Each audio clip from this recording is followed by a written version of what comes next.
Good morning, everybody. It's 9 o'clock. We'll go ahead and get started with the Planning Commission meeting this morning, October 28th. Recommendations of the Planning Commission on items from this agenda will be considered by the Board of Commissioners at their regular meeting on November 5th, 2019 at 10:30 a.m. The Planning Commission utilizes speaker request forms. These are the salmon-colored pieces of paper back there on the table. They're available back there if you wish to speak on any of the items listed.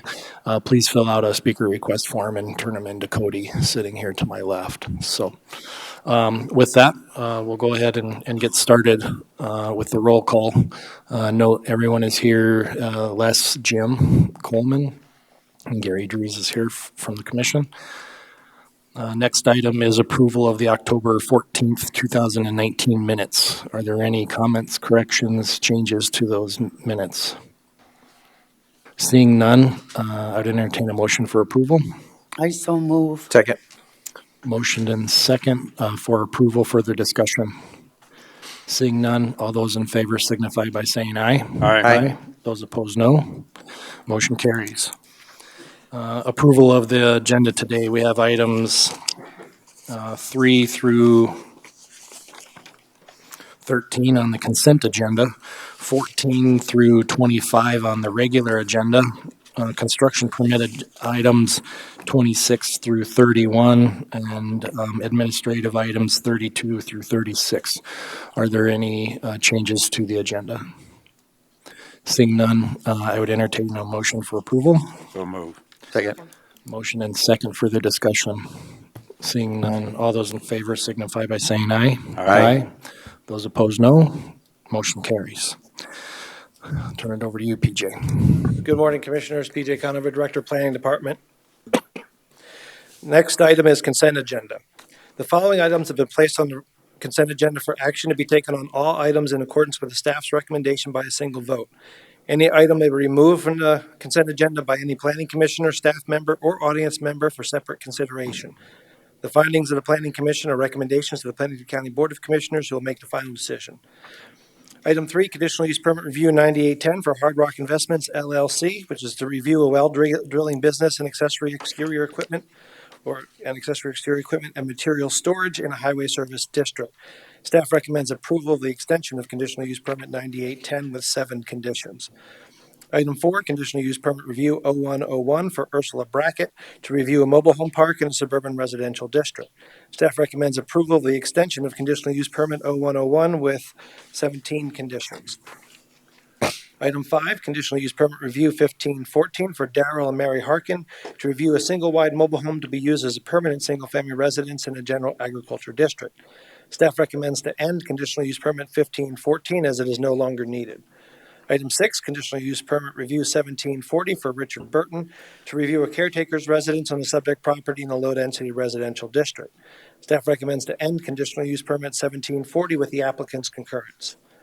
Item 7, Conditional Use Permit Review 1742 for Kyle and Christina Vollmer to review living in a recreational vehicle while building a single-family residence on the subject property in a general agriculture district. Staff recommends approval of the extension of Conditional Use Permit 1742 with 11 conditions.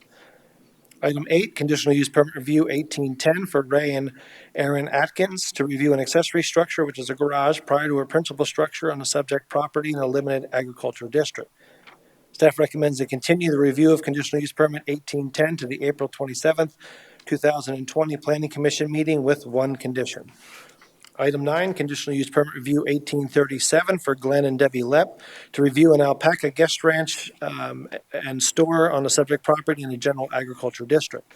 Staff recommends approval of the extension of Conditional Use Permit 1837 with 11 conditions. Item 10, Conditional Use Permit Review 1839 for Michael Busetti, Rob Livingston as the agent to review an existing single-family residence to be used as a vacation home rental in a low-density residential district. Staff recommends approval of the extension of Conditional Use Permit 1839 with 15 conditions. Item 11, Conditional Use Permit Review 1840 for Eli Rudolph, Rudolph Investments as the agent to review an accessory structure, which is a pole barn, prior to a principal structure on the subject property in a highway service district. Staff recommends approval of the extension of Conditional Use Permit 1840 with 10 conditions. Item 12, Plan Unit Development Review 0105 for William Anderson, Cliff and Billy Janis, and SL Holdings LLC, which is to review an existing plan unit development. Staff recommends to continue the review of Plan Unit Development 0105 to no later than the December 16th, 2019 Planning Commission meeting to allow time for staff and the landowners to meet and address the complaint and possible amendments to PU 0105. Last item on consent, item 13. Plan Unit Development 1905 and Major Plan Unit Development Amendment 1906 to review 20.8 acres from Highway Service District and General Agriculture District to a Plan Unit Development and to amend an existing Plan Unit Development to allow for townhomes, apartments, and commercial businesses. Staff recommends to continue approval of to recommend approval of the continuation of the hearing of Plan Unit Development 1905 and recommend approval of the continuation of the hearing for Major Plan Unit Development Amendment 1906 with one condition. Thank you, PJ. Are there any items that the commission here would like to have removed from the consent agenda? Okay, seeing none. For minor changes, I would pull number 4 and number 10. Are there any items that staff would like to remove? Number 4, I don't know if it's for the same thing, so. Okay. Yep. And I guess just before we move forward, I want to make it clear for everyone in the audience that these items are on the consent agenda. We'll consider all of these items with one vote, and then we'll circle back and take care of number 4 and number 10 separately. Is there any items that anyone in the audience would like to discuss that is on the consent agenda? Okay. Seeing none. The consent agenda is item number 3, 5 through 9, 11 through 13. I would entertain a motion for approval. Also move to approve. Second. Motion and second. Further discussion. Seeing none, all those in favor signify by saying aye. Aye.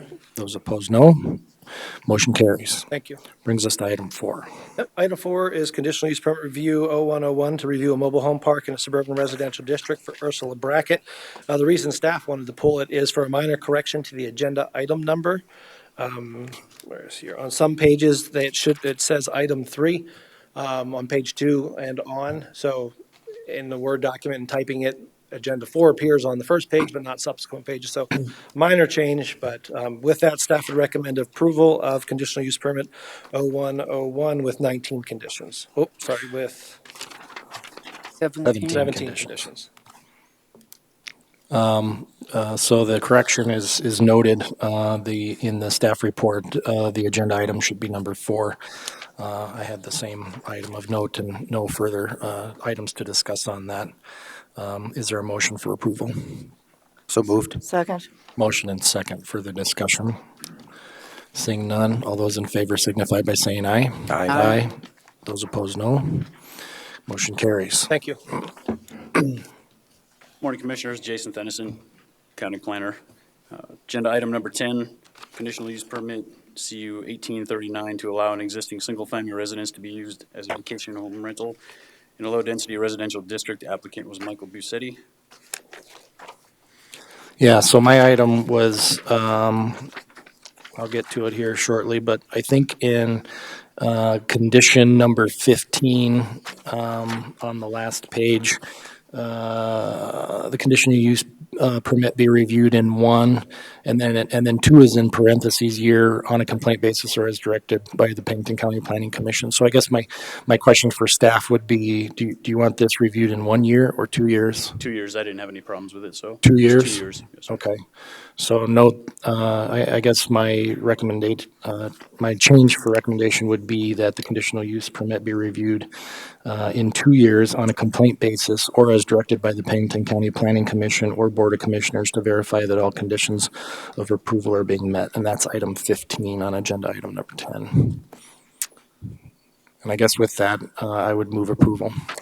So Motion and second. Any further discussion on item number 10? Seeing none, all those in favor signify by saying aye. Aye. Those opposed, no. Motion carries. Brings us to item 14. sir, Commissioner.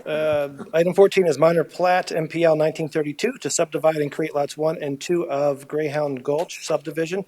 The applicant is Deborah Legge, with the agent being Fisk Land Surveying, and there is a representative here if the commissioners have any questions. This was before the board or the planning commission, or sorry, it was approved by the board on December 18th, 2018 as LPL 1840 with 10 conditions to create lots 1 and 2. This is essentially an interior lot line movement.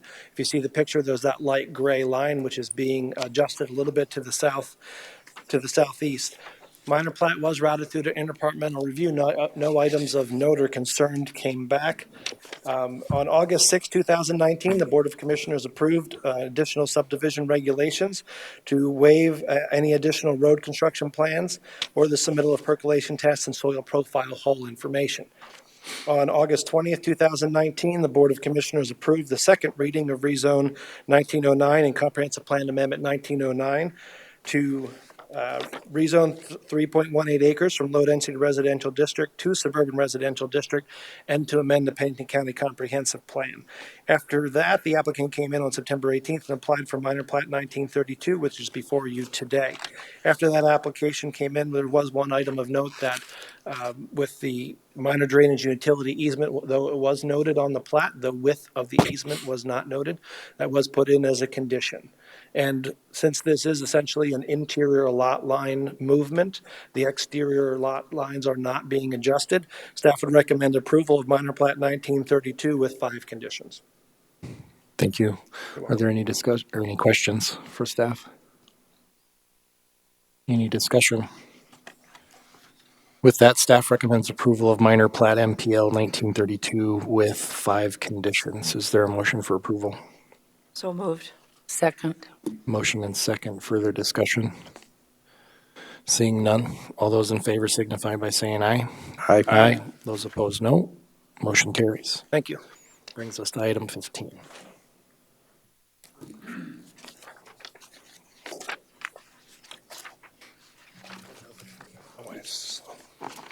Good morning, Commissioners. Christina Proetti, Counter Planning,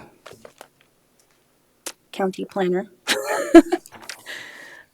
All right, item number 15 is Layout Plat 1936, and it's to create 1 through 3 lots of par property subdivision. The existing lot is currently zoned as limited agriculture district with a total of 10 acres. So either a rezone or a lot size variance is going to be required prior to applying for the minor plat, as the acreage will be less than what is required for limited ag right now. Currently, the lot contains 1 single-family residence, 1 detached garage, 1 barn tool shed structure built somewhere around 1982, and that's per Department of Equalization's property record card, and 1 cabin, which we have no records of. No records can be found on this structure for Department of Equalization or with us. So that structure would have to come into compliance prior to the minor plat being submitted. And other than that, there are no other concerns for this property, and staff is recommending approval with 8 conditions. Thank you. Are there any questions on this item? Seeing none. I do have a speaker request form here from Frank DeCesare. DeCesare. I would have never got that. Thank you. Okay, thank you. Frank DeCesare, All Aspects Surveying. We're the surveyor of record for Mr. Zweifel, Par Properties. Just a couple questions I would have on behalf of our client. I think one was already answered, that this can go forward as a minor plat if approved. Is that correct? I think you said minor plat in your description. With 8 conditions, yeah. Okay. Another question is, can each of these proposed lots have their own entrance off the county road? Or will there have to be a master driveway serving all 3 lots? So that's normally a question that would get discussed between yourself and the county highway department. So we're not in a position to answer that question up here. Would the client have to get a permit from the county highway department, one way or Yes. the other? Yes. Okay.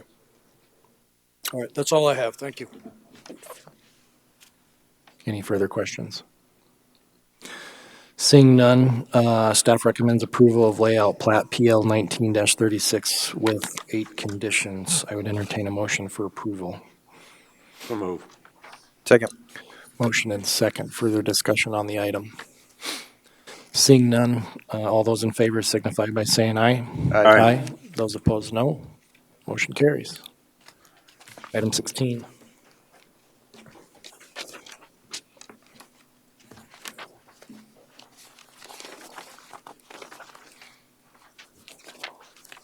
Morning, Commissioners. Jason Tennyson, County Planner. Agenda item number 16 is layout plan 1937 to subdivide and create lots A and B of Rushmore Ranch Estates. The applicant, Battle Creek Fire District, has applied for layout plan LPL 1937 to subdivide one existing lot and create 2 lots. As it sits today, the subject property is zoned Planned Unit Development District, consisting of 7.18 acres, contains the Haywood Volunteer Fire Department, as well as a permitted on-site wastewater treatment system. It also houses the Rushmore Ranch Estates well. There's no special flood hazard area on the property, and it also takes access off of Highway 40. Proposed lots A and B, you can see on the screen, proposed lot A is in blue. That'll remain zoned Planned Unit Development District. There's no special flood hazard area on the property. It will consist of 6.479 acres. It will also house the Hayward Volunteer Fire Department, an on-site wastewater treatment system, and will continue to take access off of Highway 40. And the second subdivided section is Lot B. It's outlined in red. It will consist of 0.701 acres. Will contain the Rushmore Ranch Estate well, and will take access off of Rushmore Ranch Road. Request was sent out for interdepartmental review with only one significant comment returned, and that was from the Register of Deeds, noting that lots A through H of Rushmore Ranch Estate subdivision already exist, and that they suggest to use lots J and K of Rushmore Ranch Estates for the new plan. This will be a condition of approval.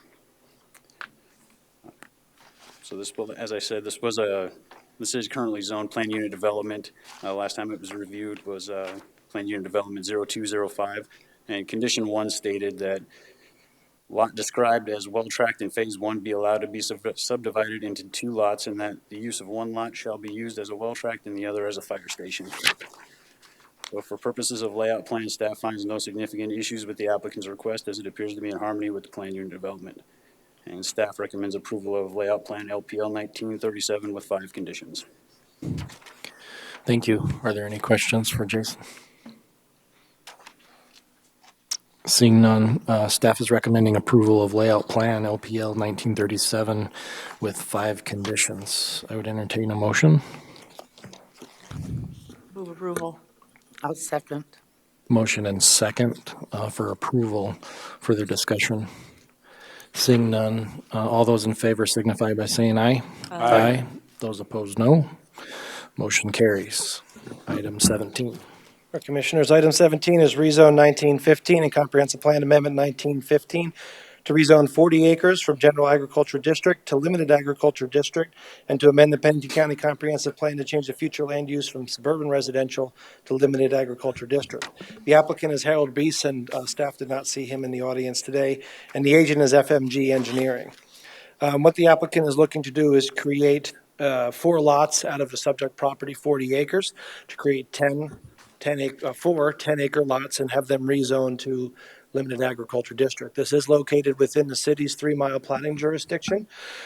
So when an application comes through our office, we will make sure that they are aware that he has already begun the process of rezoning through the county.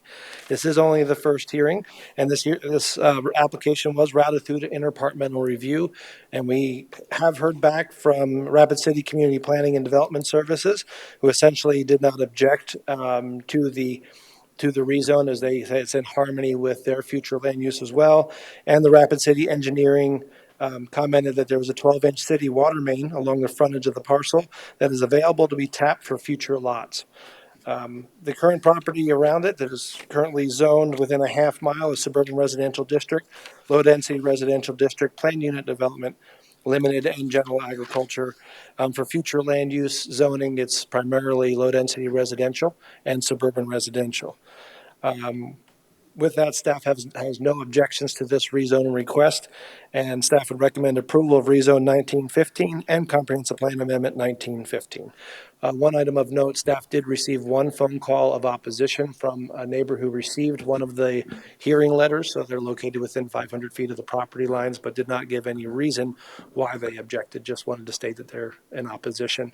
That complainant was not available or able to come to the meeting today, but because there are two more hearings, we'll make sure that this individual is aware that the board still has a first and second hearing of this rezone request if she so wishes to come in. Thank you. You're welcome. Questions?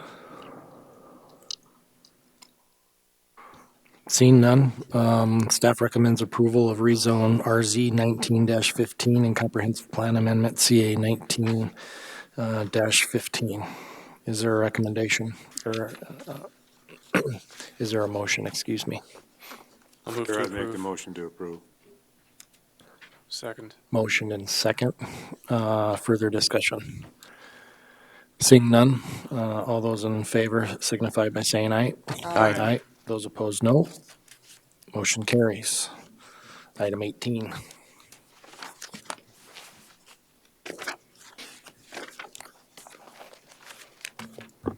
Good morning, Brittany Molitor. Item 18 is minor plat MPL 1934. This is a property that you've seen on several occasions already. As the property currently exists, it does consist of 3 lots. Let's see here, on here. The existing Lot D of Lot 17 of the Fort Meade Placer MS 244, it is zone low density residential district. It consists of 7.42 acres, and it does contain what is commonly known as Thunderhead Falls. So there are some structures there. There's a retail store and a commercial utility building on that. There's a special flood hazard area on this property, including floodway. Currently, there is a building permit that was applied for a single-family residence on this lot. So that's currently under construction. There was also an on-site wastewater treatment system permit applied and approved for this lot. The other 2 lots, one is a 0.36 acre lot. It is located off of Thunderhead Falls Road. There is a restriction on the deed for that one that only allows a holding tank as a means of wastewater treatment. It is zone low density residential district there, and there is special flood hazard area on that property. Lot B of Lot A of Lot E of the Big Bend Placer, that is zone low density residential district. However, it consists of only 0.03 acres. They are proposing 2 lots. It will not increase the number of buildable lots on this road. This road is Thunderhead Falls Road that does have more than 40 lots on a dead-end road. However, this plat would not increase the number of buildable lots on this road. The proposed lots are Lot D1, which would consist of 4.534 acres. It will be zone low density residential district, so it will not require a rezone or lot size variance. It will share an access with Lot D2 off of Thunderhead Falls Road. Like I said before, currently there is a building permit for a single family residence that will be located on this proposed Lot D1. On Lot D2, that will consist of 4.537 acres, zone low density residential district, so it will meet the minimum requirements, so a lot size variance or rezone is not required. There is a shared access with Lot D1, and they are proposing a single family residence also on this property. It does contain special flood hazard area, and this lot will contain what is commonly known as Thunderhead Falls. This was routed through the interdepartmental review process. There were no major items of concern that came up besides the 40 lots on a dead-end road. However, they are not increasing the existing density on that road by this plat. So staff is recommending approval of minor plat MPL 1934 with 7 conditions. Thank you. Are there any questions for staff on this item? Mr. Chair.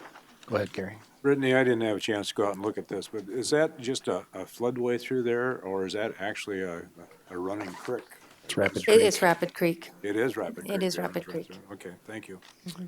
Mr. Chairman, Go ahead, Sandra. what comments does the fire department have regarding 40 lots without access? If that's in here, I missed it. Yes, there were concerns, and there have been concerns in the past on those 40 lots. There are a couple of camps, the Salvation Army camp, and then there is a Presbyterian Church camp down there. And the fire administrator has required them to have like an evacuation plan in place in order for those to be approved, essentially. But those are the concerns. Obviously, there are concerns in this, but from our planning perspective, there are 2 existing buildable lots that were platted prior to our subdivision regulations that were put in place that put that limitation on. Is it up to us to determine whether or not the evacuation plans have actually been put in place? That would only be as part of the review for those 2 requests. This is just a plat request. So I when see. staff looks at it, we look at it from when it was platted and what was, if it was increasing density or not. And at this time, the one lot is smaller, but it is still does have a small building envelope, and they still could put a holding tank on it, so it still could be built on. Thank you. Go ahead, Kathy. Brittany, my question is regarding the comment by the fire administrator about this, following these fire-wise guidelines. And I know that that comment from them is, I see that, on occasion in other ones, but it's never part of the recommendation to approve these things. That comment doesn't make its way through, or that suggestion. But what mechanism is there for the landowners to get that information from the fire administrator so that to ensure that they're aware that this fire-wise guidelines are there, and that can help them manage their forest, so to speak, their trees, to reduce the fire concerns and so on. I mean, I guess I'm curious. I'm not suggesting necessarily that it gets included as part of a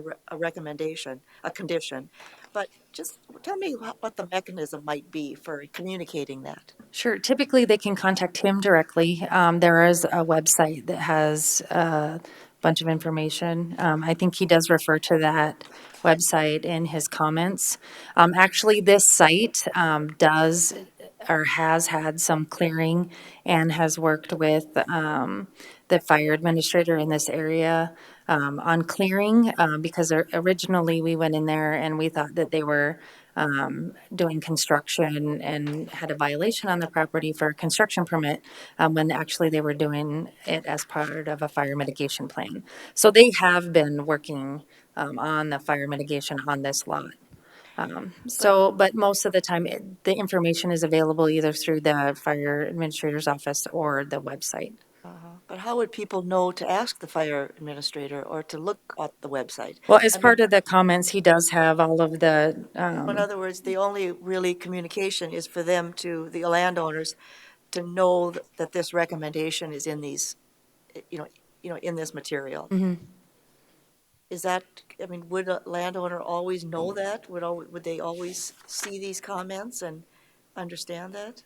sometimes the ones that I have worked on with these, like I said, with this in particular, they were already working on it, so that wasn't added in as a condition because they were already. Right, yeah, okay, all right.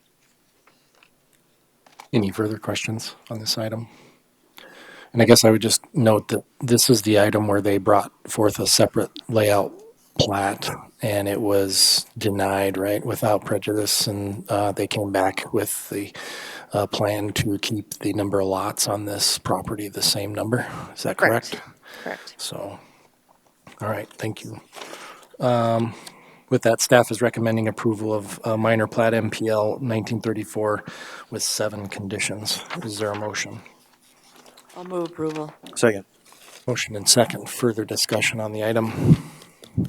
Seeing none. All those in favor signify by saying aye. Aye. Aye. Those opposed, no. Motion carries. Brings us to item 19.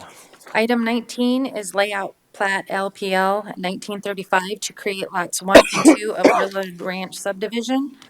The applicant, Mr. Ken Willard, has requested to subdivide this property into 2 lots to allow for construction of a single-family residence on a proposed vacant lot.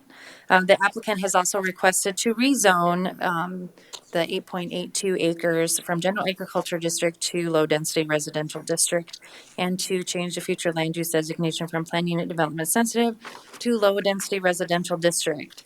As the property stands today, it is zone general ag. It's located at the intersection of Highway 385 and Highway 44. It consists of 61.83 acres. There is special flood hazard area on this property. It does contain a manufactured home and a shop pole building and a single wide mobile home that was put in place in 1970s, and it was considered a ranch hand residence. This layout plat request for proposed Lot 1 of Willard Ranch subdivision. Currently, it is zoned general agriculture district and would require a lot size variance and rezone, which they are asking for, which is the next agenda item. It does consist of 3.43 acres. It does contain the manufactured home, and it does have special flood hazard area. It looks like that, sorry, this was the typo, the shop building will be on proposed Lot 2. On proposed Lot 2, it's zone general agriculture district. It consists of 5.39 acres. It will require a rezone or lot size variance. The lot will contain that shop building, it looks like, and the carport. And then there will be a remaining balance left over from this plat that will consist of the single wide mobile home that is currently a ranch hand residence, but that will be the primary residence on the property. There was one item of concern that came from the request for comment when it was routed through the interdepartmental review. The county ordinance officer had indicated that it appeared that there was a business being run out of this location. Staff did verify that there is a business being conducted at this address. It's called the Steam Cleaning Specialist. The registered agent is Ken Willard. A conditional use permit will be required to allow for this home occupation in a low-density residential district. However, for the purposes of the layout plat, staff finds no significant issues, and staff is recommending approval with 9 conditions. Thank you, Brittany. Are there any further questions for staff? Go ahead, Kathy. So Brittany, this is another one that the fire administrator includes a suggestion about the fire-wise guidelines. Do you know if the property owner is aware of this? I don't. I guess that's my concern, is that there strikes me there should be a mechanism to ensure that these property owners are aware of this. And, besides including it, short of including it as a recommendation, so there's really no other mechanism except for them to really take the initiative to read this and understand it and do something with it. Right, and have it available to us. I'm not sure if we can make that a requirement of a plat or otherwise. I'm not sure we have that ability to do that. Brittany, I have a question. Sure. When we send the letters back out to the applicants, do they get their entire item that is shown in the packet, or do they just get a summary of the agenda? They get the agenda. They get the agenda, so they are not necessarily seeing all of these items. Not unless they go online or specifically request it. Well, that wouldn't be the right thing to do either.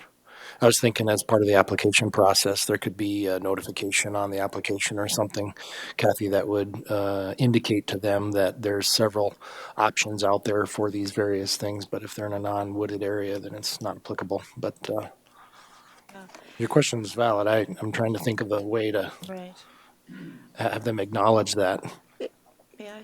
Go ahead. It seems like at a minimum, and maybe you do this, but that your office could have, an information card that's available there when people come in and ask about working on these forested areas, that, at a minimum, you could ensure that they receive this piece of information. And, that would be certainly within your authority, wouldn't it, just to provide To the have the information? information. Yeah, I guess I'd appreciate a little thought given to that and what may be the best approach. Okay. We can discuss this too in items from the membership, just keep the meeting going. Good questions, though, Kathy, thank you. With that, staff recommends approval of layout plan LPL 1935 with 9 conditions. Are there any further questions? If not, I would entertain a motion.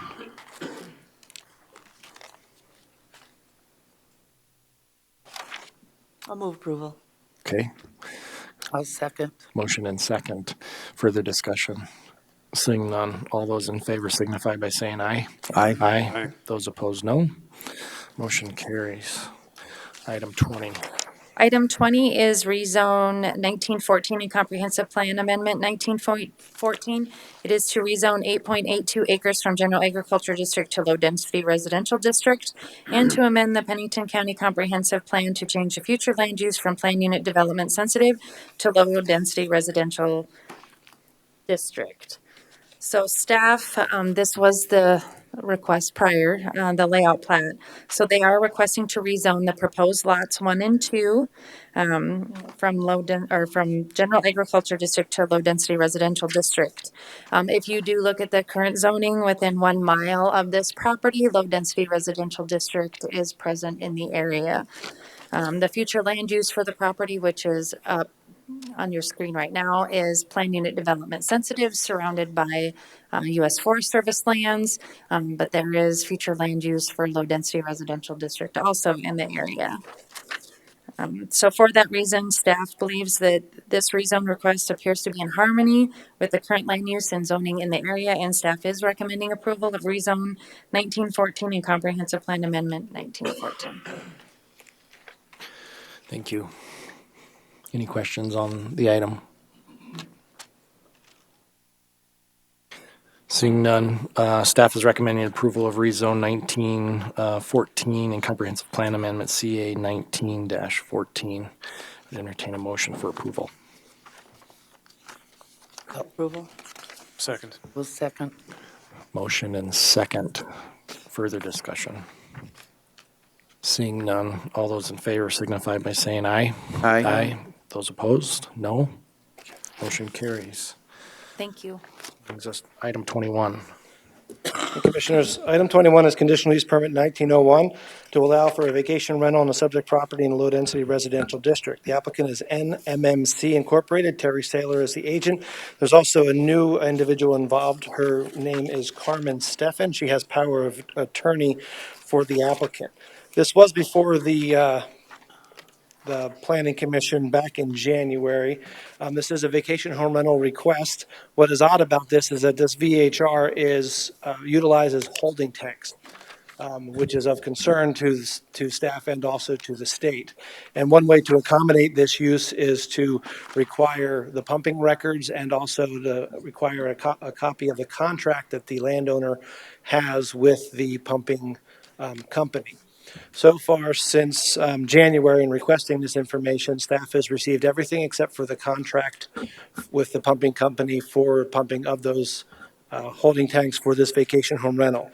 The last contact staff had with the applicant or the new agent was October 23rd, where we received some pumping information from Ms. Steffen, but we notified her that we're still missing the pumping contract.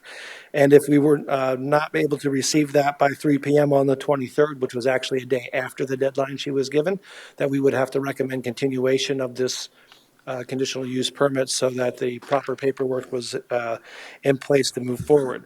Staff recommends, so with that, staff would recommend to continue the hearing of conditional use permit 1901 to the November 12th, 2019 Planning Commission meeting to allow the applicant additional time to address outstanding issues and with 2 conditions.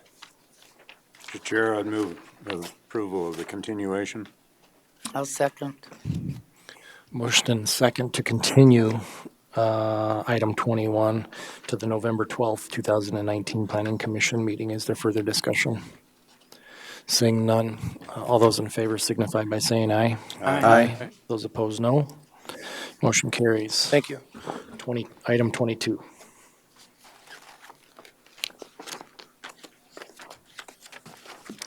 Hi, Christina Proetti, Counter Planning.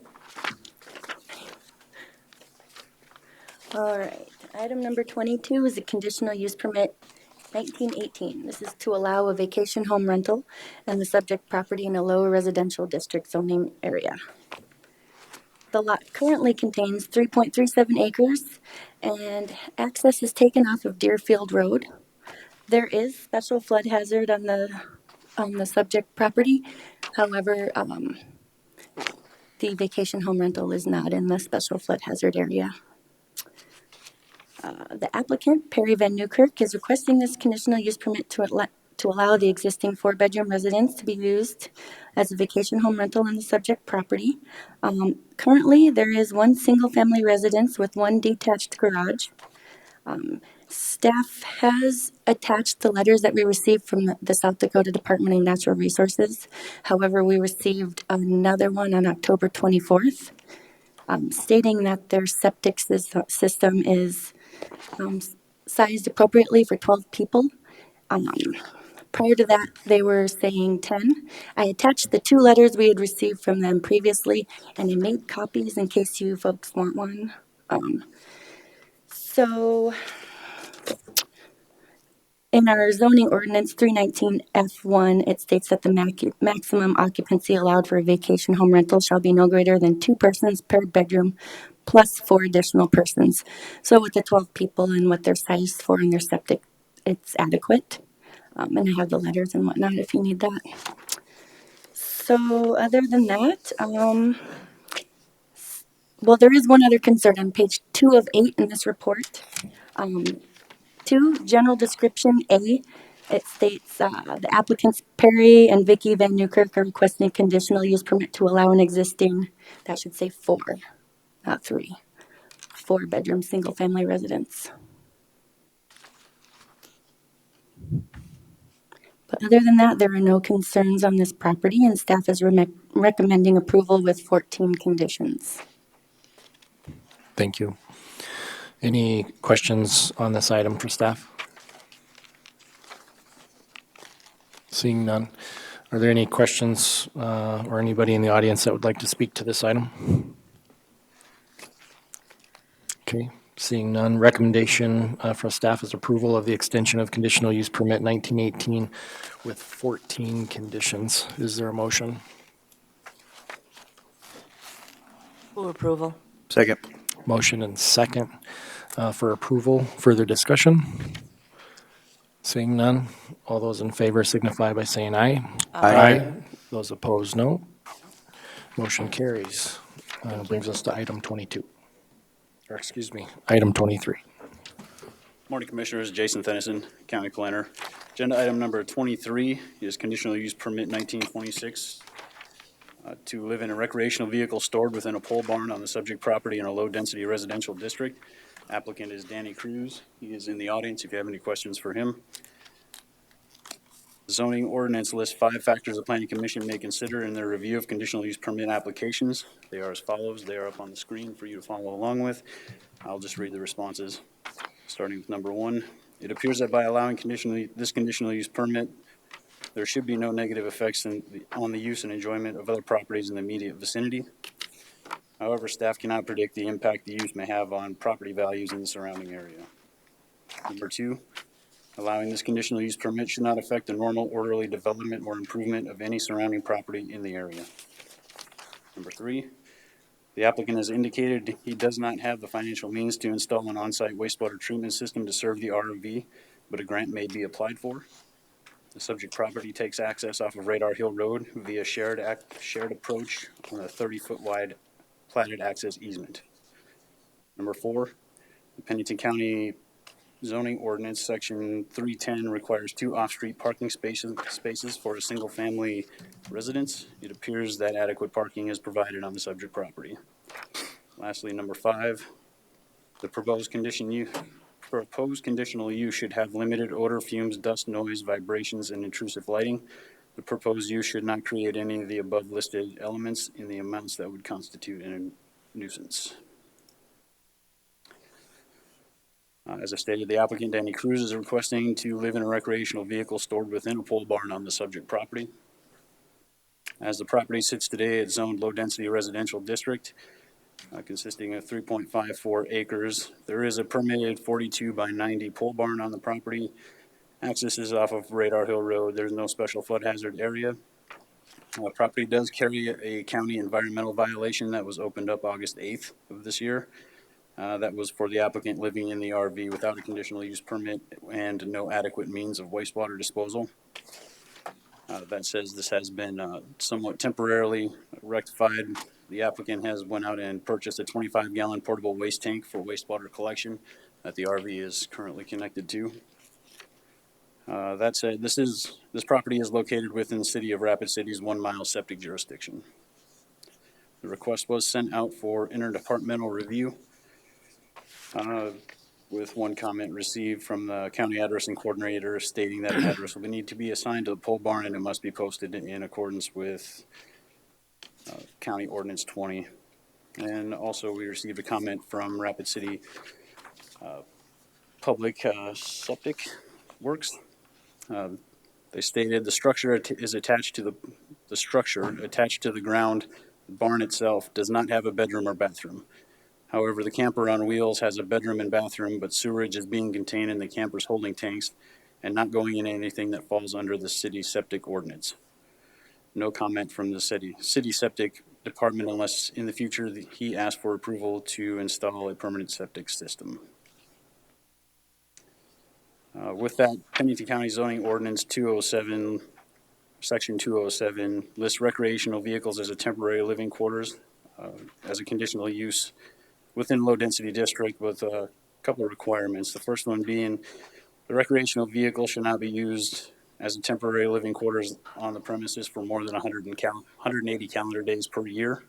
In speaking with the applicant, he's retired and plans to reside in the recreational vehicle full-time, as he has nowhere else to go and no means to build a permanent residence. This will require the applicant to apply for a variance to this requirement.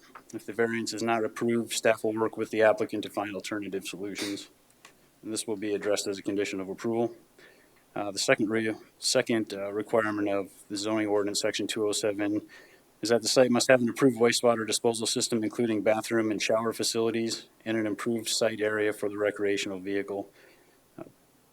For the Rapid City Public Works Department, the portable holding tank that contains the applicant's sewerage and prevents it from violating Rapid City septic ordinance. However, the portable holding tank does not meet the county requirements for an approved wastewater disposal system, and this will be addressed as a condition of approval as well. Staff did perform a site visit and noted the following. The RV is located within the pole barn up on your screen right now, and that's as it sits today. The applicant stated that he would legally dispose of the wastewater in the portable holding tank, and this will be addressed as a condition of approval as well, that he maintain records of that pumping. Another thing noted during the visit was that the applicant has posted a mailbox and assigned his own address as 23188 Radar Hill Road. That's going to be a condition of approval too, is that we assign him a correct address for emergency responders to accurately make it to his location. And with that, staff recommends approval of conditional use permit 1926 with 10 conditions. Thank you. Are there any questions on this item? Kathy? Regarding condition 6, does they understand that and have agreed that that's a reasonable request, that within 1 year Right. they put in a Yeah, I did discuss that with him during the site visit, and there is also a grant that he can apply for through the West Dakota Water Development District. His property meets the requirements for that, as does his personal means. We're going to provide him that application so he can apply for it. Right, all right, thank you. Any further questions? Mr. Chair, Go ahead, Sonny. I was wondering on this portable wastewater tank, he keeps records, has to be able to be inspected. How often would that be inspected? We would go out monthly, I think, just to take a look to make sure that he's maintaining those records and then get a feel for how often he's dumping the wastewater. Kind of vary our visits off of that, I think. And this is just a single tank, it's not gray water versus... Right, you can see it on the screen there. It says 25-gallon tank, the blue tank on your left. Has there ever been anything like this before? Seems unusual. Not that I'm aware of. Okay, thank you. Mr. Chair. Go ahead, Gary. Jason, I noticed the 180 days. How do you monitor that? Right, so the permit will come review. It'll come due April 22nd next year, which will be the 180 days from today. And then we'll review it at that time. But Hopefully, who we're hoping to will work with the count? applicant. If he's planning to live there or stay in the RV longer than 180 days, we're hoping to get started on the variance to that requirement now. Mr. Chair, Go ahead. looking at that picture, what is that? Is that like a burn barrel? What is that that's in that image? Oh, right next to that tank. I'll ask the applicant to step forward for that. Sure. Charcoal burn. What? You want to come up, sir? Charcoal, what's charcoal? Sir, can you come up to the dais so everyone can hear you? If you would just state your name for the record and then answer the questions. Danny Cruz. Okay. This here's made for burning charcoal in Okay. Like a barbecue pit or? barbecue, eating hot dogs in it or Sir, I have things to cook, things, edible things. okay. Anybody else have questions?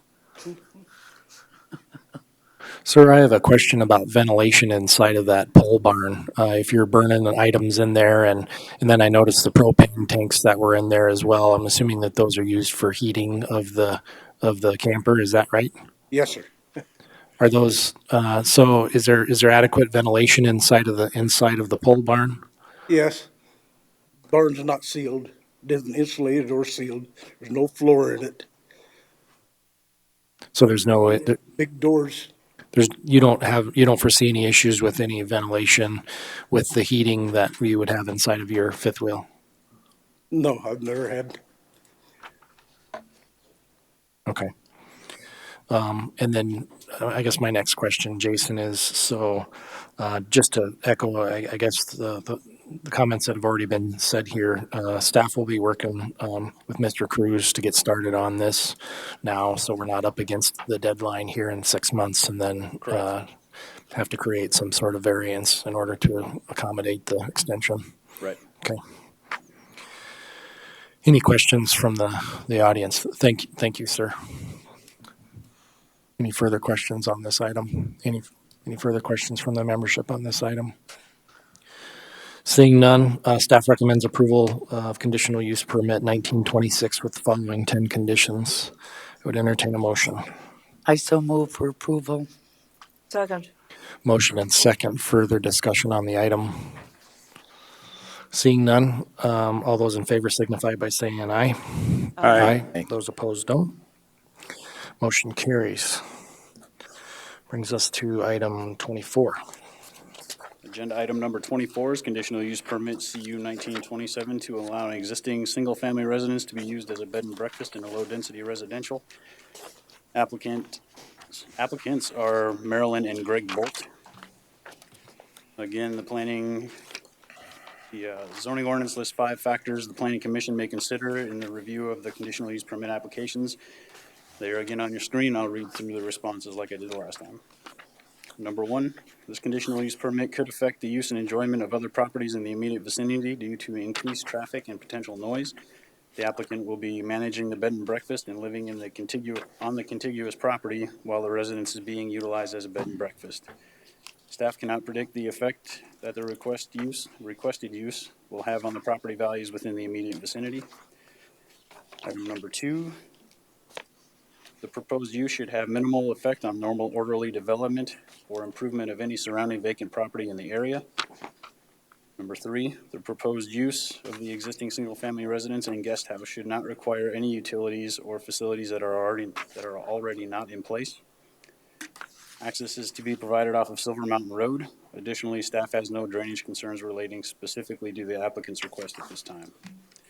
Number 4, the Pennington County zoning ordinance section 310 requires the proposed recreational resort have 1 parking space per 2 rooms or suite plus 2 parking spaces for every 3 employees. The single family residence has 2 bedrooms, There appears to be ample parking for both the occupants of the proposed bed and breakfast and the managers. And lastly, number 5, the proposed conditional use by its very nature should have limited odor, fumes, dust, noise, vibrations, or intrusive lighting.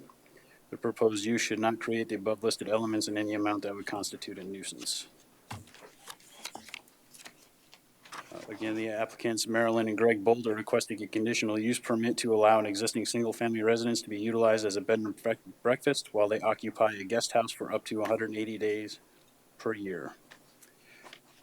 The Planning Commission has seen this property before.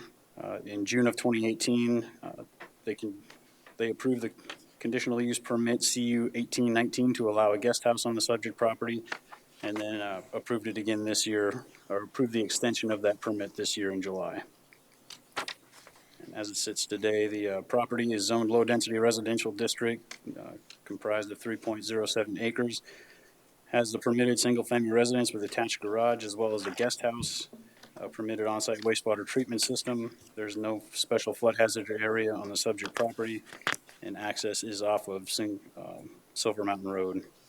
A request was sent out for interdepartmental review with no significant comments received. As I mentioned, there is an existing on-site wastewater treatment system on the subject property that serves the single-family residence and the guest house. South Dakota Department of Environmental and Natural Resources evaluated the limits of the bed and breakfast and the guest house to 8 overnight guests combined. South Dakota Department of Health completed an inspection on the single-family residence on October 16th and scored it 98 out of 100. That was due to lacking passing water test results. According to the applicant, they did apply for and provided staff with copies of passing water test results, and this satisfies South Dakota Department of Health requirements and result in a 100 of 100 scored issuance by Department of Health Lodging. The condition of approval is that they provide us that Department of Health Lodging license before they utilize the single-family residence as a bed and breakfast. And with that, staff recommends approval of conditional use 1927 with 14 conditions. Thank you. Are there any questions for staff? Mr. Chair. Go ahead, Gary. Jason, in that immediate area, are there other vacation rentals? There are. Chairman? Go ahead, Kathy. So regarding the 180 days, I see that the applicant plans to live in the guest house for up to 180 days while utilizing the residence as a bed and breakfast. But is there, except for the statement that that's their intent, is there any real hard and fast requirement for how many days they could, be in the guest house and use the B&B as a resort? That's a condition of approval for the guest house, for the permit that they have for that right now. I see. So, yep, it can only be occupied for up to 180 days per calendar year. The applicant, they said they're snowbirds, so they moved to Arizona on the off-season. So that underlying permit for the guest house remains in effect? Correct. I see. Okay, thank you. So realistically, they can only rent 180 days a year. Then they would be in the guest house. Yes. My next question is on condition 1. It says that the maximum overnight occupancy based on South Dakota DNR approval be limited to 4 people. Does that mean that they can only rent it to 2 people if they're there as well? That is a typo, and I apologize for that. That should be 8 people for maximum daytime occupancy and 16 people for overnight occupancy, or opposite. 8 people overnight occupancy, 16 people for daytime guests. So item number 1 is a typo, though that should be Correct, 8 and 16. Yep, I apologize for that. I didn't get that memo in until late Friday. Okay, noted. Any further questions? Anybody in the audience that would wish to speak on this item? Seeing none, staff recommends approval of conditional use permit 1927 with 14 conditions, noting that item 1 is changed to 8 people for the maximum, or the overnight occupancy be limited to 8 people and the maximum daytime occupancy be limited to 16 people. I would entertain a motion. Move approval. Motion, is there a second? Second. Motion and second. Further discussion on the item. Seeing none, all those in favor signify by saying aye. Aye. Those opposed, no. Motion carries. Next item is item 25. Before we start item 25, I would ask everyone if a 5-minute break would be in order. What's everyone's thoughts on that? 5-minute recess.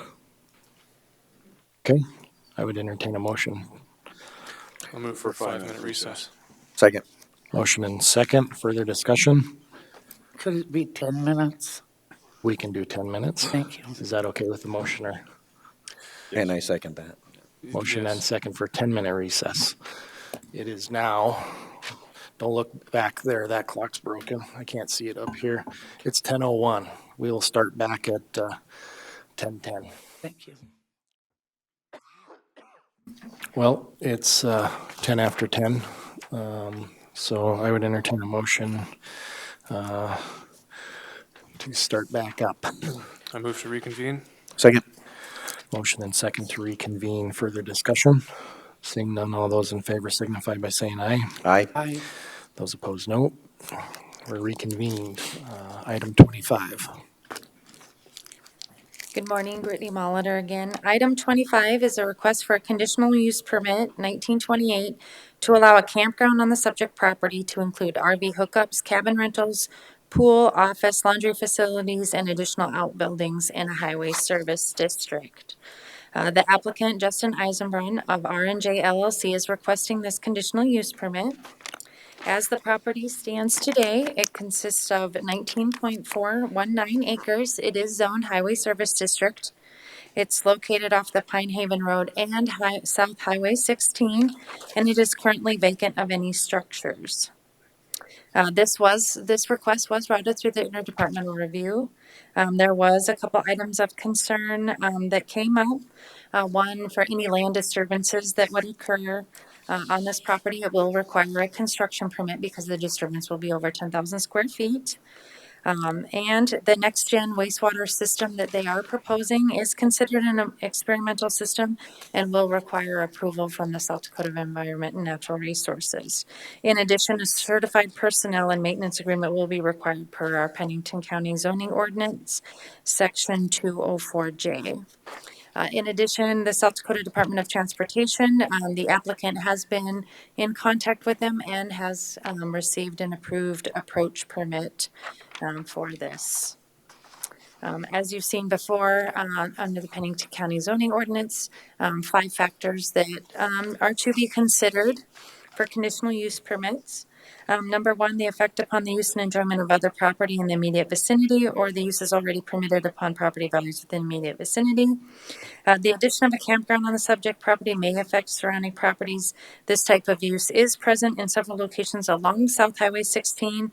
In addition, staff has no documented nuisance complaints from these existing campgrounds, recreational resorts along Highway 16 from neighboring properties. Number 2, the effect upon the normal and orderly development improvement of surrounding vacant property for uses predominant in the area. Allowing this conditional use should not affect the normal orderly development or improvement of any surrounding property in the area. This type of development is consistent with other properties along South Highway 16. That utilities, access roads, drainage, and other necessary facilities are provided. The applicant has submitted a site plan showing the location of all necessary utilities and facilities, and all necessary utilities and facilities will be in place prior to operation of the campground. That the off-street parking and loading requirements are met. There appears to be adequate space on this property available for parking. That measures are taken to control offensive odor, fumes, dust, noise, vibration, and lighting, so that none of these will constitute a nuisance. This proposed conditional use by its very nature can have odor, fumes, dust, noise, vibrations, and intrusive lighting. The proposed use should not create any of the above listed elements in amounts that would constitute a nuisance. Also, as part of this request, in our zoning ordinance, section 306 has specific requirements on recreational vehicle parks, and those are listed in the staff report. There are 16 items that are required for the standard of review for a recreational vehicle park. And please also note that under our zoning ordinance, under section 306, this review of this type of conditional use permit is a recommendation by the planning commission and does go in front of the board of commissioners automatically per this section of the zoning ordinance. Under the standard review, the 16 items, staff has gone through a majority of these items. There were some items that we had not received in full at this time. The applicant did submit some of that information later on Thursday. I believe it was forwarded to some of the planning commissioners and put online. Is that correct, Jerry? For the public? Yeah. The additional information? So staff did do some research into this. It looks like the applicant did submit a copy of their water rights application that was submitted to the Water Rights Division of the South Dakota Department of Environment and Natural Resources. But at the time of writing the staff report, it was not put on calendar yet for review in front of the State Water Board. I did talk to the applicant and he had indicated that it could be several months before that application is heard before the State Water Board. Staff did also verify with the applicant that they will be utilizing the next-gen septic system. There are people in the audience that can speak to this if the Planning Commission has some concerns. Per our zoning ordinance, it would be considered an experimental on-site wastewater treatment system, so there are some additional requirements that are required in our zoning ordinance, such as certified personnel for maintenance, maintenance records, and a maintenance contract with certified personnel. As I said before, staff had discussed with, or excuse me, emailed the DOT, and an approach permit was approved off of South Highway 16 for this use. I believe that they are going to widen the approach to 40 feet, but that is something that the applicant, who is in the audience, can speak more to. Staff is recommending that we continue this conditional use permit to the November 12th, 2019 meeting in order to get more information on whether that next gen system is going to be approved by the South Dakota Department of Environment and Natural Resources, and to find out when that water right will be put on calendar in front of the State Water Board. However, if the Planning Commission wishes to recommend approval, staff did recommend 23 conditions. So I'll entertain any. Okay, thank you. There's the site plan. Are there any questions for staff? Mr. Chair. Go ahead. Brittany, relative to the State Water Board, what has to be presented to them for their decision, and what kind of a decision can they hand down? Typically what they require is what kind of water uses. It usually is a water right that comes into like an acre feet. So they look at how much water they would be using on a regular basis, the gallons per day, and they get an overall allotment. So whatever they use per day can't go over that allotment. They do look at, what's the water availability in the area where these wells are going to be drilled, what type of recharge and what type of withdrawal will be taken. So those are all considered during those hearings. It is a hearing that typically happens in peer.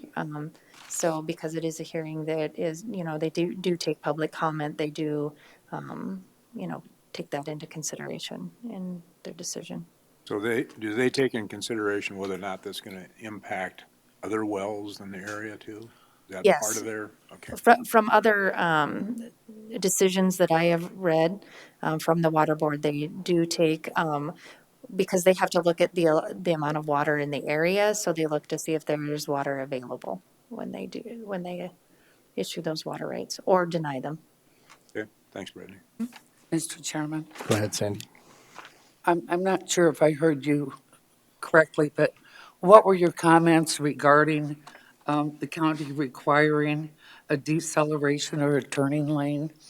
I believe you talked about it, but I didn't follow. Oh, we didn't have any comment towards it. It was up to the Department of Transportation. Those are requirements that are through their department. They were issued an approach permit by the Department of Transportation. I have not seen a copy of that approach permit, so I'm not sure if there's specific conditions to granting that approach. But the applicant is here, and he would probably be the better person to ask if there was conditions put on that. I see. Thank you. Further questions before we go to the audience? Mr. Chair, Go ahead, Sonny. Brittany, I see in the northwest corner the access onto that Pine Haven Drive.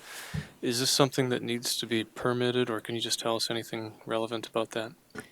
To my knowledge, there was a road construction in a section line right-of-way that was approved by the Board of Commissioners because that is a section line where that is. The applicant has indicated to us that that will be an emergency exit only. So their main exit will be off of Highway 16. Okay, thank you. It is located within the Pine Haven Road District. Thank you. Further Mr. Chair. questions? If it's in a road district, do they have to pay into that? The RV? I believe this property has been assessed for the road district. And so the subject property will then also be assessed for the road district? It is currently being assessed for the road district right now, to my knowledge, from speaking with the applicant. The platted lot is being assessed. That is my understanding, yes, that it is within the road district and is being taxed. Okay. I guess before we get started, the staff is recommending to continue this conditional use permit to the November 12th meeting to receive additional information. However, we've received numerous speaker request forms, and so I would propose that we go through all of these speaker request forms today and understand the items on the issue, but note staff's recommendation on this item. Just so everyone can kind of get their bearing here, I've received numerous ones. My plan is to take them in this order. Mr. Eisenbraun, you would be first, and your agent if need be. Then we would have Lon Beener, Mr. Hearn, Mr. Guthmiller, Mr. Johnson, and then we would have Dr. Larson. Followed up by any comments from Mr. Eisenbraun. So with that, we can get started with the public speaker portion of. Mr. Chairman, are we putting time limits on the presentations? I did not necessarily have that listed today as an item, not knowing what concerns exist, knowing that we do have 5 or 6 of these. If possible, if we could keep them to 10 minutes, something like that, then we should be able to get through these, no problem. So. Thank you. With that, I guess I would call Mr. Eisenbraun up. Good morning. Good morning. I don't have a lot to say except this property does have over 1,500 feet of Highway 16 frontage. It was offered for sale for some time before I bought it through another guy when it was zoned agriculture. Nobody bought it before then. After it was rezoned to highway frontage, I did buy it. As you can see from our plan, we are putting up 2 rows of trees along the border of where the residential is. All our buildings will be in the center of the property to reduce noise as much as possible. I think this is what this area of the hills is designated for. If you look at the RPL map, it is zoned. It is zoned, or it is on the MPL map. It is considered forest. The surrounding area is considered forest conservation. And in the rules or in the forest conservation The primary use of that is open lands preserved by city or government agencies as part of a private development, planned unit development for conservation, resource protection, or recreational utility use. That's the primary use of it. The secondary use of this ground is for large lot, single-family residences. So I believe this would fall underneath the primary use of this land. And that's, I mean, we're doing everything we can to make this a very nice RV park with low impact to the community. Our plan does have trees. Every RV spot will have a tree with it, so the visibility is going to be minimized substantially. There is 2 other or 3 other RV parks along Highway 16 with residential around them. It has not affected the residential, in my knowledge, to any state whatsoever. So, and there's some very nice houses along some of the other RV parks, some extremely nice houses. Our approach is approved by the state. We do not have to provide a turning lane. We are going to widen it to 40 feet. That's, if you have any other questions, I'd be happy I'm to. sorry, what did you say regarding the We are- turning lane? The state does not require? Does not require us to have a turning lane. Okay, thank you.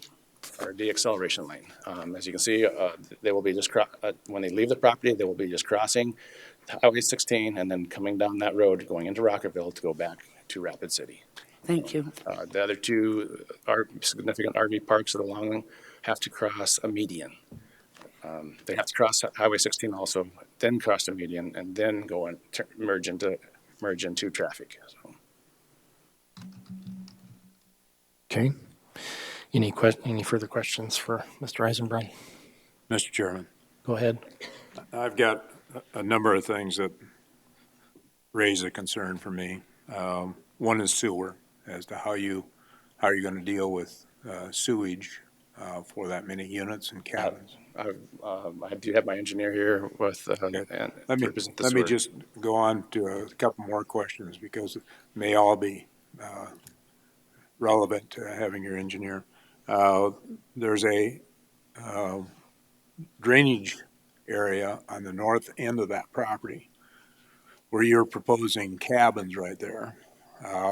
So that's a concern as to how you deal with that current drainage ditch, which appears to me to have been there for a long time.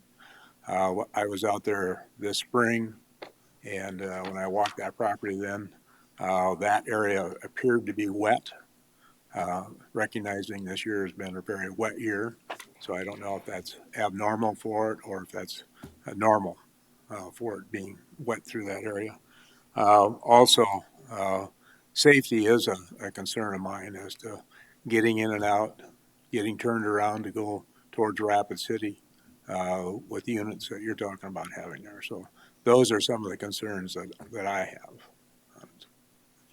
have.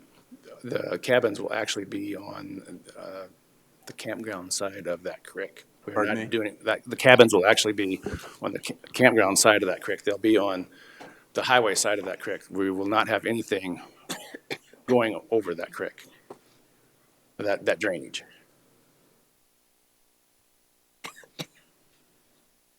Okay, that isn't the way it appears to me, but you may be correct. Well, everything will be on this side of that drainage. Yeah. And for the safety of the approach, the other 2 campgrounds that I see on there that are one is big and the other one is much larger than mine, has to cross Highway 16 also. They have to merge out there, and they do not have turning lanes. Okay. And then to my knowledge, there's not been a substantial accident there from what I've talked to DOT. Okay, thank you.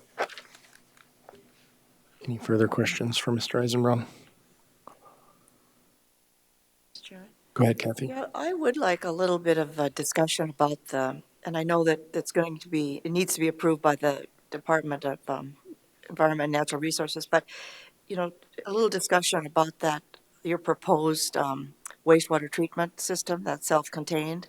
And I guess my main part, kind of curiosity really is all the liquids actually, how you get rid of them is actually put them into the air.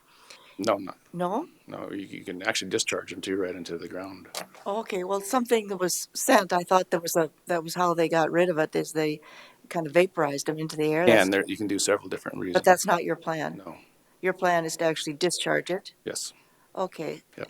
And the discharge, what will happen to that, or where will that go? It will run down the creek for the first year or two, and then we are planning on recycling it all through irrigation onto the property.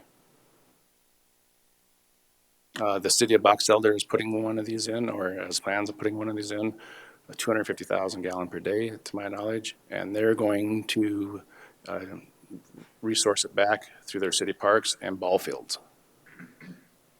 Okay, so the reason that it won't be used initially for irrigation is because you We said can't that. afford to put the irrigation system in until we get some I see. cash coming back in. Okay, But that and is, so the discharge, will part of your approval through the DENR, will it include then, some, permit for discharge? yes, ma'am. Okay. All right. Thank you. Further questions? Mr. Chair, Go ahead, Sonny. I have a question. I was wondering if you propose any kind of hedge or fence along the north property line? The north property line.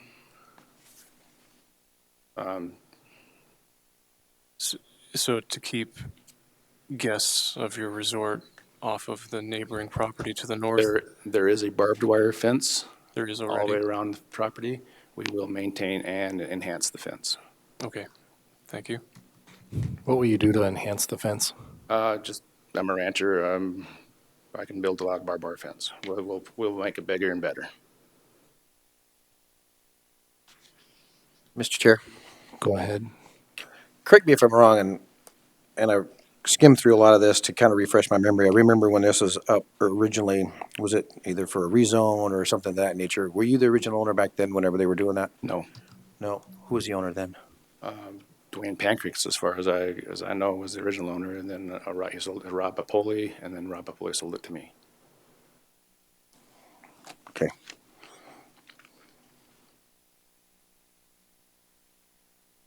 Was that your question? Was. Okay. Any further questions? Okay, I have one more. go ahead, Kathy. Regarding the approval at the state level for the wastewater treatment system, will there be a hearing on that, or will that just be a staff review and approval or denial? That I do not know how that process works. I see, okay. Do you know the answer to that, Brittany? Good morning, Brittany Molitor. Typically, it's a staff review. It goes through their process. I've not known of a hearing to be on some of those. In most of those cases with the the experimental type systems, they take into consideration a bunch of data that the manufacturer submits, engineered data, test data, things like that. And it's basically like a review of that information. And they look at it to see if it's something that meets our criteria as far as our administrative rules and things. All right, thank you. You're welcome.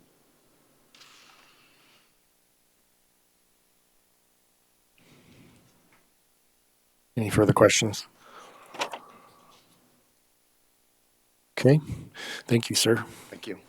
Next on the speaker request forms would be Lon Beener. Please come up, state your name for the record. And it helps if you speak into the microphone. Thank you.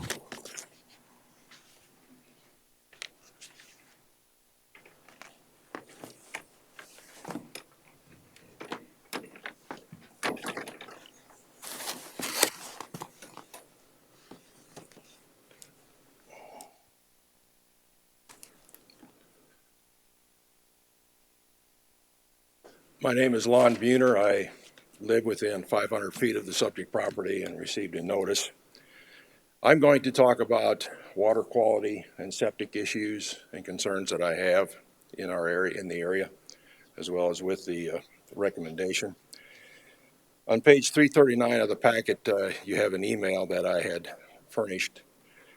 What I did was I furnished to the staff some private water analysis information that we have from our private wells in our subdivision. These are unregulated wells, and the information is not reported to DENR. What we have noticed with time is that the wells that are in our area have a relatively high nitrate level. They were running about 6 parts per million. I raised concern this spring with the Board of Commissioners that a couple of businesses in the area, if you look at their occupancy, it looked as though they perhaps were possibly disposing of more effluent than they were allowed under the DENR values that were approved. Since that time, we've tested our well that's nearest, that's a direct offset to this subject property, and it has increased 40% from around 6 parts per million to 8.9 parts per million.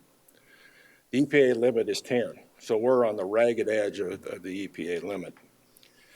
You have a subdivision in directly offsetting our area, Golden Hills, which is a public regulated system that reports to the state, and they also run about 6 parts per million. The last information I had was in 2019. The property, or the conditional use permit that was just reviewed before us in that packet on page 316 was a water analysis. That's over here to the left on Silver Mountain Road, and their water tested 1.1 parts per million. I showed the board this spring that a subdivision that's just on the right edge of this map here that consists of 165 people plus 2 businesses, they tested 1.7 parts per million. If you recall, during the rezone, we have a major geology change to the east. So what you have is an area to the west where you have very little development, tests 1.1 parts per million. You have a public water system just to the east in the different geology, different mechanism of dealing with septic, different water production, testing 1.7, and in the middle, you've got 6 and now up to 8.9. So I want you to consider that when you take a look at the density and the impact of the septic in the subject property, as well as, if I may just tell you, the PUD in Rockerville. Because what you're creating, or what we are creating, is an area here that, if we're not careful, is going to fairly quickly, in my opinion, exceed the EPA guidelines of 10, and we're going to have water that's unfit to drink.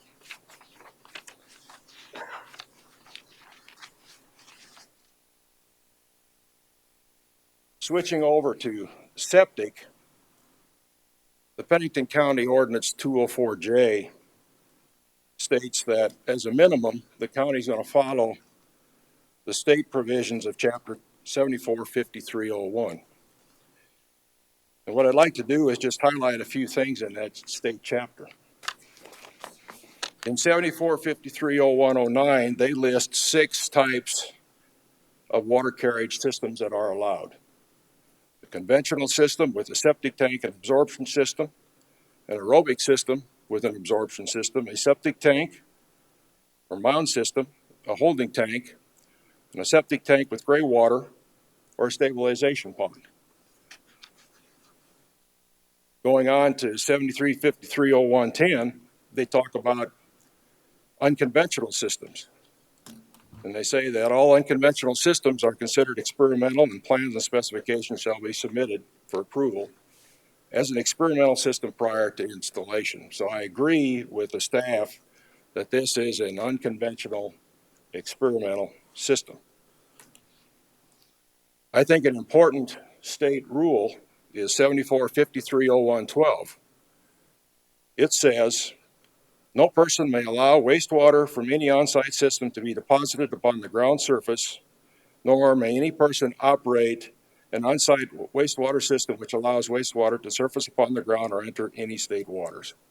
It does talk about gray water systems can be exempted in certain situations. So we have a state law that says there will be no effluent from a septic system to be placed on top of the ground. 73530140, the requirements for an unconventional system. It states systems employing new technology are considered experimental systems, and their design shall have provisions for a backup system to be installed if the proposed system, once installed, is not functioning properly or is otherwise creating a hazard to the public health.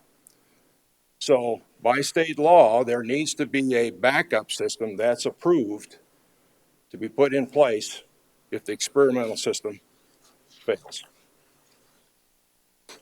Also in Chapter 74, 530120 is a list of flow requirements, septic flow requirements for various uses. It goes from residential to industrial to seasonal. And if you take a look at what is proposed in this conditional use permit, for cabins in a resort, the requirement is 60 gallons per day per person, and 15 cabins are proposed. Now, no specifications have been provided on the size of these cabins, and I don't know how many people the cabins are going to have. I've made an assumption that there will be 6 people maximum per cabin, which is potentially low.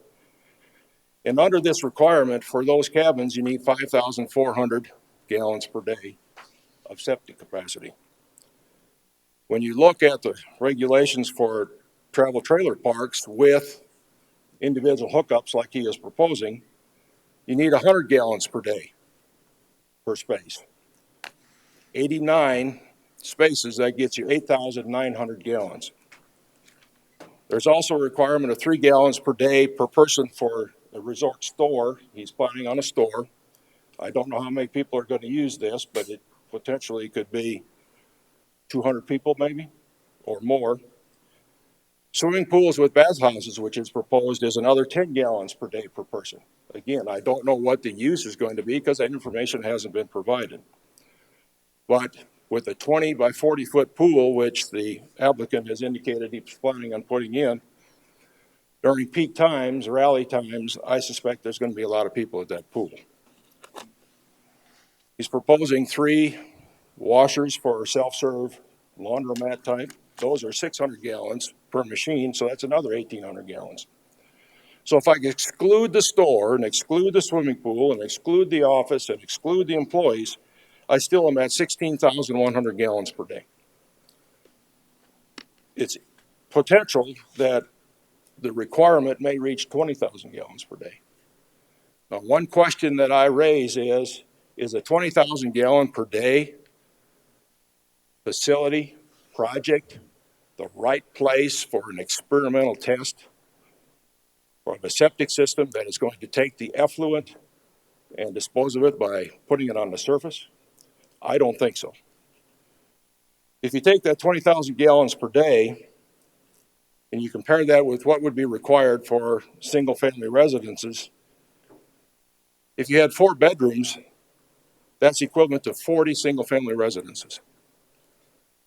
If you had 3 bedrooms, that's equivalent to 55 single-family residences. When you take a look at the water issues we have currently with our nitrates, with 1 single-family residence per 3 acres, I am deeply concerned on what's going to happen to our water quality. So in summary, when I take a look at the septic issues, first off, the rule that says wastewater should not be allowed on the surface. If you look at his plat, Commissioner Drews is exactly right. That is a fairly steep gully. The plats, where the plat shows those cabins, particularly on the north end, are in the heart of that gully. The location that he is proposing for his potential septic system, which is a point, is a treed location. It's in the low area. The majority of our subdivision drains down into that area. It's not a good location because of the dampness for any type of septic. But I also want to point out that if there's got to be a backup system and it's going to involve a drain field, where's that drain field going to be? a treat area in a low spot on that particular plot, I don't think is appropriate. The last thing I would say is 16 to 20,000 gallons per day. This geology, our water, simply will not handle it. The density of this proposal is too great, and as a result, I oppose the submitted proposal. Thank you. Thank you for your comments. Are there any questions for Mr. Beener? Mr. Chairman. So I have a question for you, sir. Your nitrate rates are already high, 6 or 8. Is that what I understood from you? Yes. And if you get to 10, what happens?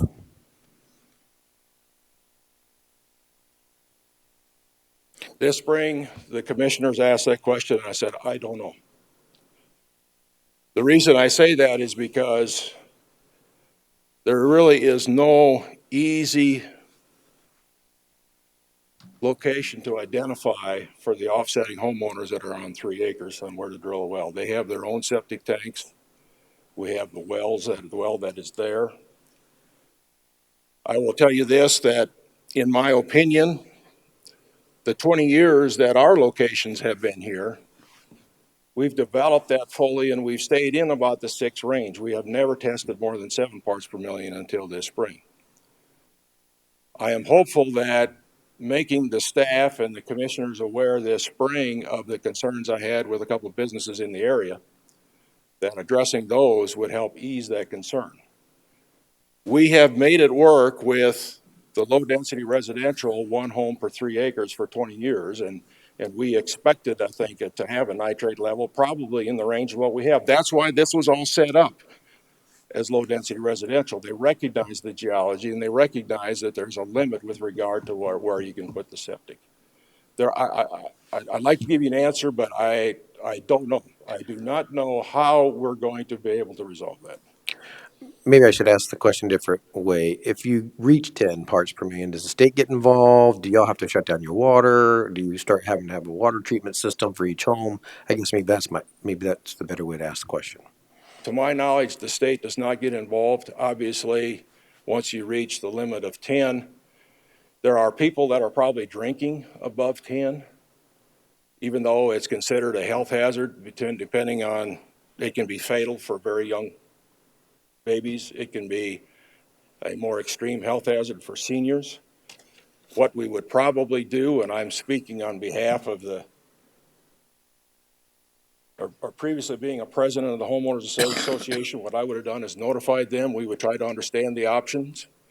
Perhaps individual homeowners would look at individual home options to try to deal with putting in a system that would get them at least a drinking water that would be below 10. We would take a look at trying to figure out where could we re-drill a well, if we could get a well with lower nitrates. But again, my concern is that we're creating a high nitrate pocket in the middle of Rockerville, particularly when I look at what's going to happen with that PUD. That's all I have for now. Mr. Chair.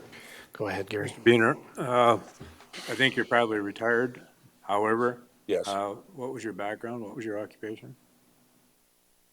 I graduated from South Dakota School of Mines as a mining engineer, so I've got a lot of geology background in my schooling, and I worked in the oil and gas industry on the production side, dealing a lot with the drilling and completion of oil and gas wells. And again, that exposed me to a lot of geology. I went through a 1-year petrophysics training program that the major oil company had that's supposed to be equivalent to like a 4-year education that dealt solely with rock properties and the type of geology. So I've got a lot of background. I understand geology. I understand trying to flow water out of these fractured reservoirs, and I have a pretty good idea probably as to how septic is just continuing to drain down the cracks. And with our shallow wells, it's not surprising to me that we see nitrates at the level that we see. It's the density, it's the amount of septic that we're putting in here, as well as, rainfall affects us. The only thing we can do is pray for rain, or one thing we can do is pray for rain, because dilution will help. It's the dilution from the rainwater. That's why we had low-density residential, 1 home per 3 acres. It allowed you to have enough area where the rainwater would dilute the nitrates that you know you're putting in the ground, as well as you would limit the nitrates you're putting in the ground. Mr. Chairman? Go ahead, Oh, Sandy. I'm sorry. I'm beginning to understand that the only use that you or the folks up there or the people in the audience, the only use you would feel comfortable with is 1 residential house per 3 acres. Would all other uses be protested? No, I will only speak for myself. All right. What I would protest is any use that results in a septic load that goes beyond what we would have had with 5 or 6 single-family residences in this area, because that's what we would have had under low density. But if you go in and look, I mean, you can, I'd even, a gas station I can live with from a septic standpoint. It's not as well, I wouldn't like it as much as the low-density residential homes. I would personally be comfortable with 5 or 6 vacation home rentals, as long as we didn't go overboard with regard to the occupancy, because I think we'd have a chance of trying to stay within that 10 guideline. So I'm not saying that I want to specifically limit it to only single-family residences. My line in the sand is, I don't think this area can take the septic load more than what we would have had. I understand that. I understand that. Thank you. Mr. Chairman? Go ahead. All right, so I do have a question. So you said let's go back to nitrates. You said the nitrates went up this year to 8, is that correct? Our nitrates from this spring went up to 8.9. Okay. Correct me if I'm wrong, but this year we've had one of the wettest years, and you just made a statement that the more rain, you expect it to dilute the contamination, and it seems as though your contamination went up in a time we had very wet spring. Can you explain that? Yes. The other shared well that we have farther away actually did decrease slightly from this spring to this summer with the wet year. The well immediately offset this, that increased 40%, directly offsets the Rockerville Motel and Lodge. And the numbers that I presented to the Board of Commission this spring, I showed on a map that the DENR approved volume for that facility is 3,053 gallons per day. When you take a look at their website occupancy that they were advertising, if they were full, their requirement of their septic would be 7,560 gallons. One thing I can assure you is the occupancy of that motel and lodge clearly was high during this summer. That facility, prior to becoming a motel and lodge, was an assisted living facility that had 1 person per bed. Then it was converted to a motel, and the person that owned that at that time had 1 queen bed per room. That has since all been remodeled. The occupancy has probably more than doubled without any changes being made to the septic or the approved septic volume. So I do believe that we have an example of where the business impact of the septic volume is also impacting our nitrate level of our water. It does not surprise me at all that our nitrate level went up given the dramatic increase of use of that motel. That's all I have at this time. Any further questions for Mr. Beener? Okay. Brings us to Mr. Hearn.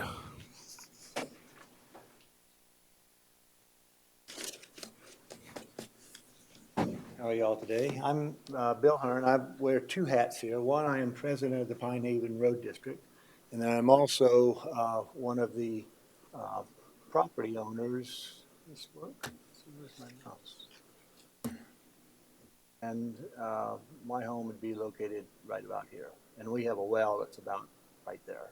And I've been testing that. We started testing 3 times a year, because I want to be able to monitor precisely increases in nitrate levels. But I'm going to talk about road issues, okay? As part of the Pine Haven Road District, when this was up for rezone, the applicant at that time, oh, I'm sorry, thank you. Yep.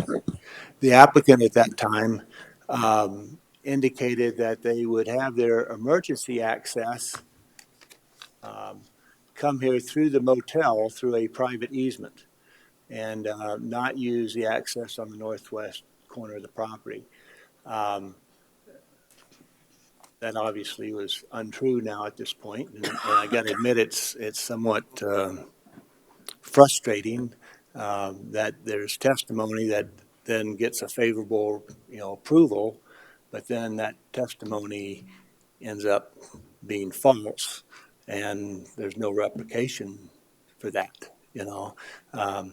So anyway, we're back to the emergency exit being here, which I really wouldn't object to a lot if there is a gate there where that doesn't become the de facto entry and exit into that particular campground. Our road was never designed for commercial traffic. The turning radius there, the way that would work, is totally unsuitable for big vehicles. They break off the edges of the road and actually be over on outside of the access agreement area. They'd be on neighboring properties because you can't make the turn otherwise. But there's a big safety concern there. There's kids playing on that road and moms pushing their kids on strollers and all those kinds of things. So that kind of deals with the road district issue anyway. But what I really wanted to visit about mostly is ingress and egress to the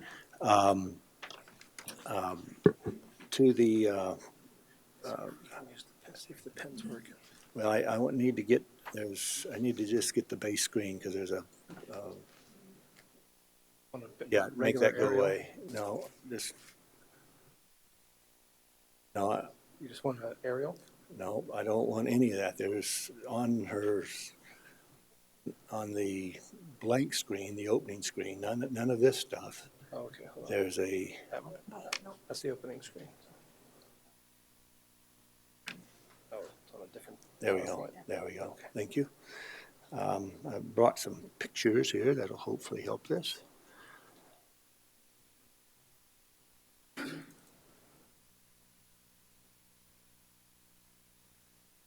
Oh, maybe. All right. I'll try to go through this in a logical way. There's another, oh shoot, hold on a second.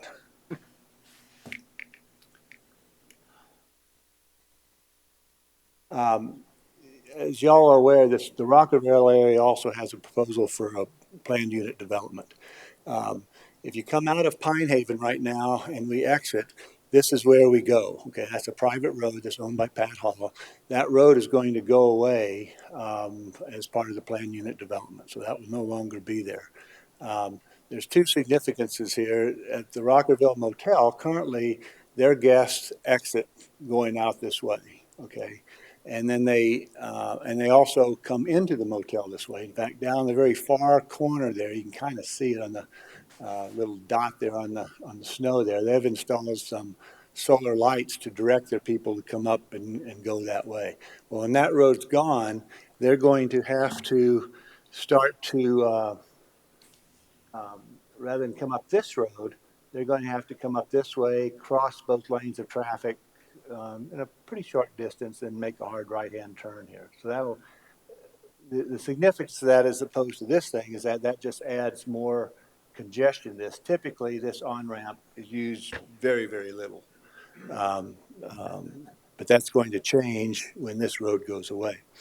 All right, so when you if you want to come into the property, let me stop this again. The way that you would, coming from Rapid City, they would come down. The access is right here, the easement that they've gotten. They would come in, turn right, and go into the property, much like what goes on farther down with Rushmore Shadows and those kinds of things. The only thing that DOT has been asked to analyze is if they need a turning lane. DOT has not analyzed any other peripheral traffic patterns in the area that are impacted by the RV park, okay? And they determine that they don't need a turn lane, and we'll see how that works out. You know, since all of us turn here, we know the issues of people approaching. Almost everybody pulls off on the shoulder when they make that right-hand turn because it's somewhat dangerous to stay in the lane. You know, the traffic speed limit there is 60 miles an hour. And it's important to remember that the vehicles in the RV park will be much different than the vehicles that we drive. You know, the average length of the vehicles is probably going to be 60 to 70 feet. The maximum by state law is 75 feet, but it doesn't take much. You know, if you got a 21 foot tow vehicle, which is a typical pickup truck, you know, and a 45-foot trailer, which isn't necessarily a big one, you know, you're up into well over that range. Okay, so they're going to be, you know, large vehicles with big turn radiuses.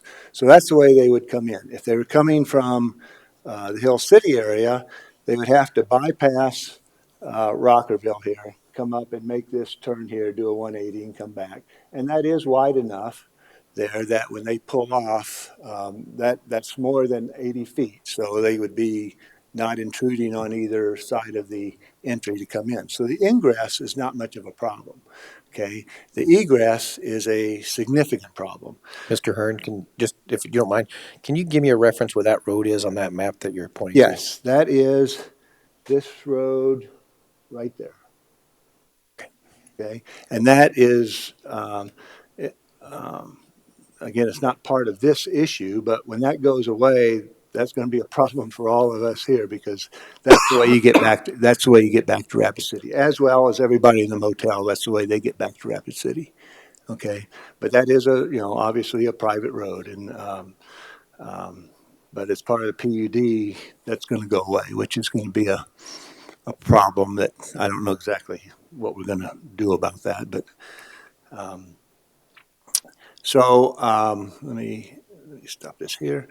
If the applicant indicates that the way that he would want people to egress is from here to shoot straight across and then get on this off ramp, okay, right here.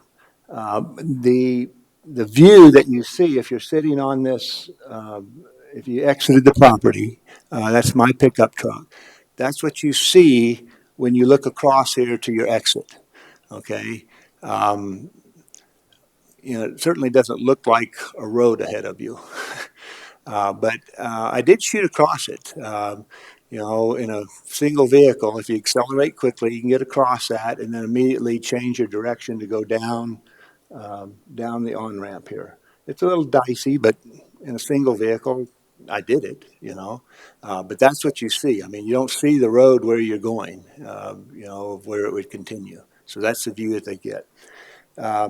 All of the, or all the ones that I know of the mapping programs, the GPS programs, Garmin, Google Maps, Apple CarPlay, Ford Car, TomTom, all of those, if you stop at this point and say, I want to go to Rapid City or Sioux Falls or Spearfish or any of those things that would be to the east, okay? All of them direct you to come down here to this turn right here, okay?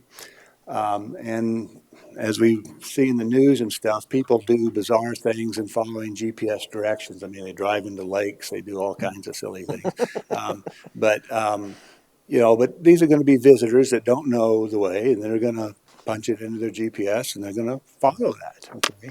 And all of those direct people to come down to this, which I refer to as the Killer 140. And let me move along here, show you some of the pictures. Okay, what makes this the Killer 140 is you come up there's a stop sign right here where my vehicle is stopped, coming up Main Street, Rockerville. And so you can see the distance that you can see, which isn't very far there. But if this turn here is 140 degrees, okay?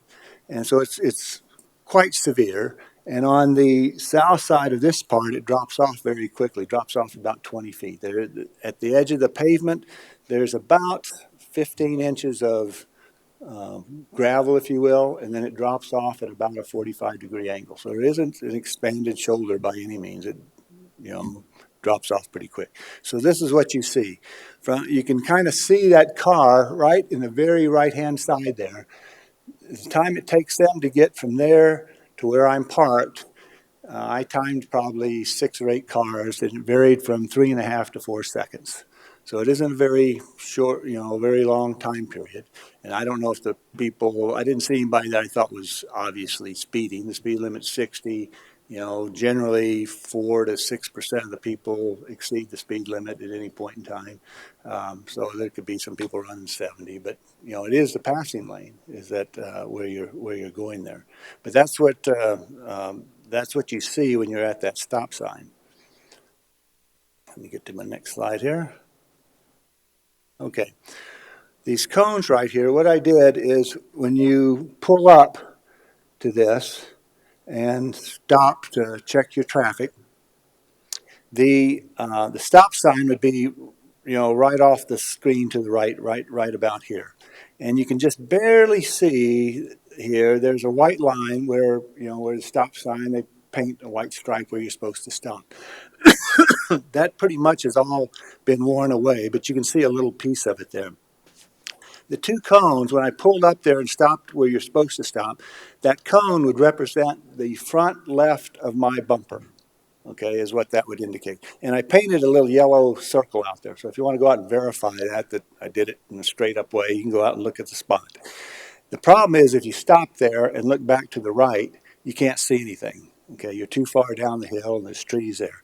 So you pull up farther, which is where the second cone is, because that's the only place you can see. In that first picture I showed you looking out the window, this is the spot where that was taken. Okay, and you can see I pulled forward and I pulled as far to the right as you can go to give as much room for a turning vehicle there as possible. But both of those would represent the front left bumper of your vehicle when you're stopped there. Okay, and I'll show you why I put those in there a little bit. The other thing I didn't realize until after I took this picture, but if you look closely on the picture, see this little stripe right there? That's the tire wear from people turning in here over time. Okay, so you can see if there's no car there, you can see how sharp they make that because you're trying to get the radius of the turn as big as possible. So that kind of shows you where the natural traffic is. Well, obviously it'd be driving right through the middle of a parked car there if you did that. Excuse me. Okay. Get this going.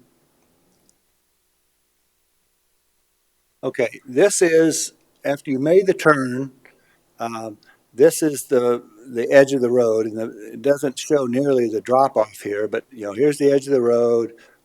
Right in this area is kind of flat, probably 10 inches wide, but this drops off. These trees here are probably 20 feet below the road surface here. So it's almost a 45-degree angle. So if you drop your tire over the edge of that, you're going to roll over the side. So I just wanted to show you that there's no bailout position or, drive out in the field or anything. You can't do that. But this next sequence here, when I put those cones there, I went around the neighborhood, and there's a few people that have, campers and motorhomes and those kinds of things. And I asked them if they would let me videotape them making the turn. And I drove everybody down there. All of them declined, everyone. They said, my vehicle will not make the turn. And I said, I'm just going to drive off the deal and we're going to have an accident. So none of them would do it. Okay. And one guy had a fifth wheel with a 30-foot camper, which is about as small as you're going to get. And a fifth wheel, is more maneuverable than a bumper hitch. And he wouldn't do it. So what we did, I had a friend, 16-foot pontoon, way, way shorter than what these vehicles will be. But I wanted to see what actually happened if you tried to go around the corner with that vehicle. So he's coming down the road here. It's a 16-foot pontoon. I want to show you here, I wanted him to make sure we did this right. I asked him to get as far to the right in that lane as possible without going in there, so he had the maximum turn radius. I don't want you to think this is a put-up job where we tried to run over the cones or something. But you can see he's all the way as far as you can get over there. When I came through this turn, I made my digital speedometer get really big so I could see what it was. And just a personal vehicle, I slowed down to about 4 miles an hour and I was trying to get through it as fast as possible, but you slow down to about 4 to get around the corner. Okay, so as he continues here, that's the front of your bumper. Okay, and he almost hits this one. All right. So the point of that is that big vehicles cannot make that turn. And what I anticipate will happen is that people will initiate the turn, they'll get part of the way through it, realize they are stuck. They can't go forward because they'll drive off at stop, and they'll just have to stop and figure out, what do I do now? Well, with 50, 60, 70-foot vehicles, it isn't that you're blocking up a little bit of that passing lane, you're blocking up the entire thing, okay? There is no place in that lane for somebody to go. And my opinion is that we're going to have a life-changing event very rapidly if we allow that to occur. DOT has never been asked to evaluate any of this. The only thing they were asked to evaluate is if they needed a turn lane or not. But, sometimes there's a feeling for commissions to say, well, that's DOT's responsibility and not ours. Well, y'all are the ones that allow this to happen by the approval process, whether DOT studies it or not. But that turn that is directed by all those navigation systems is absolutely undoable with the current situation. So it's a huge safety safety issue, and my expectations, like I said, we'll have a life-changing event very rapidly in that situation. If a car is parked there and a car is coming behind them, their only exit is to go over to the right-hand lane. If there happens to be a car in the right-hand lane, they can't do that. You only have 3.5, 4 seconds to stop. They won't get stopped, and they're going to run in the back of the vehicle that's trying to turn. And it's certainly not uncommon to have cars side by side on 16 right there in the summertime. I mean, that would be the normal situation. It wouldn't be the abnormal situation. So, any questions for me? Seeing none. Thank you, Mr. Hearn. Thank you. Next up, we have Mr. Guth Miller.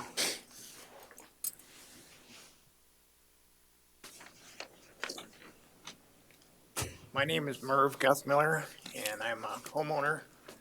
And you probably remember from the past, my property's all along the north edge of this subject property we're talking about. And Lon already talked about clean water. I'd like to speak on clean air, because you know what our predominant wind direction is here. And if there's 85 fire rings by each one of those RVs, and there's one by each one of the cabins, that's 100 fire rings.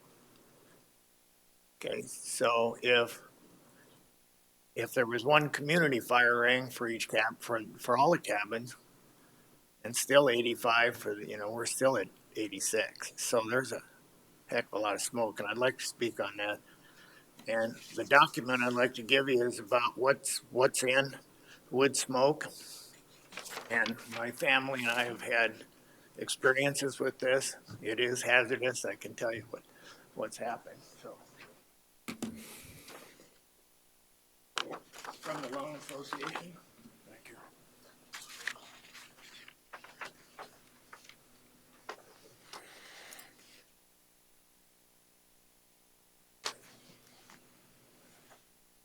Mr. Chair. Go ahead, Kerry. I'd like to ask one question. Merv, can you demonstrate to us where your home is compared to that map? Yes, my home would be right there. I use the pen. So, okay, I'll just put an X where it is. All right, thanks, BJ. Right there. So way this map is laid out, you know. See it? No, I don't see it. There's the red line up there where it says potential septic system. Oh, that little red mark up there? Yes. Oh, okay. Thank you. Okay, my property is that all along, you can see where it's, starts right off of Pine Haven Drive, goes all the way over to here. And then we have Michael Anderson's lot is right here, right there. And over here on this lot is Brian Flick. You remember him from during the rezone? He already sold that right after the rezone. And you've seen a letter from a lady that's been in the packet that bought that property. The letter is from her and her two, one son and one daughter. Brought tears to my eyes when I read that. That tells you about privacy and noise and those kind of things. Okay, and then Bill Hearns is right there. So you get an idea where we're at here. Thank you. Okay, the reason definitely sensitive to what's in wood smoke is our daughter is she's disabled, has RSD disease, so she's living with us. She has asthma, and we burned the fireplace to supplement our electric heat in our house. And when we did that, she was complaining about her throat closing up, and I thought, my wife and I couldn't smell anything. The fireplace has got sealed glass doors. It's got fresh air coming in from the outside. So I hired a person. There's a company in town called Mastel Air. Doug Mastel is the owner of it. He cleans air in surgical rooms, and he also makes surgical equipment and things. Very, very knowledgeable on cleaning air. He's helped me to clean up the air when we burned the fireplace by, first of all, he had to have meters to measure what's in that wood smoke. That's why I printed this, because this is what's in it. And I have a meter myself that meters that, so I can control where it's at. And the first one you look at is PM 2.5. That's particulates. It explains what it is. Microscopic particles of varied size. Competition has been declared a toxic substance under the Environmental Protection Act. These particles can be inhaled deep into the lungs, leading to serious respiratory problems, including excess mortality, especially among those with pre-existing cardiopulmonary illnesses. So that's a serious one. That's one of them that we measure and we keep under control. I'm not going to read all these, but the next one, you're familiar with carbon monoxide. So we also measure gases coming off of that wood burning smoke. And you can read that for yourself. It tells you what it does to you. It says when inhaled at higher levels may cause fatigue, headaches, dizziness. You know, we might think there's a lot of people in the Black Hills that burn wood. You don't hear any issues. Well, I'm sure you've heard of people that experience that. If they're heating their house with wood, they have trouble at night with these kind of symptoms causing it. So it's there. The other one is drop down to the hydrocarbons, can damage the lungs. The other one that I've noticed makes a huge difference is formaldehyde. Can cause coughing, headaches, eye irritation, and add to the trigger for people with asthma. That's the other thing that my daughter was experiencing was formaldehyde, PM2, and carbon monoxide, the gases coming off of that firewood. So at the bottom of that, note you got this Breathe Lung Association is a Canadian lung association. I have another one from ours, but this one explains the hazards of each one of these items better. See at the bottom it says the Canadian Lung Association recommends that you don't burn wood in a residential setting.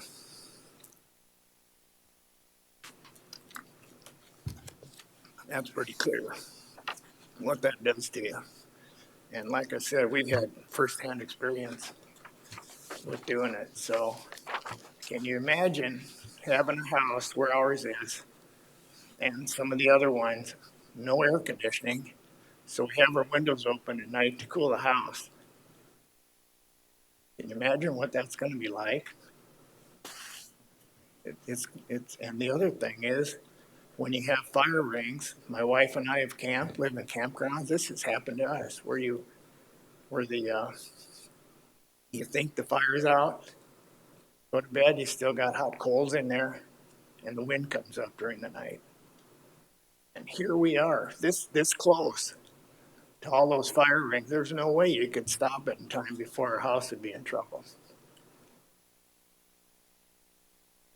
So fire rings, smoke, dangers of fire rings, all is a serious problem for us in this situation. Even if you cut back and said one fire ring for 5 RVs and one community for the cabins, that's still, 19 to 20 fire rings. So that's okay. The other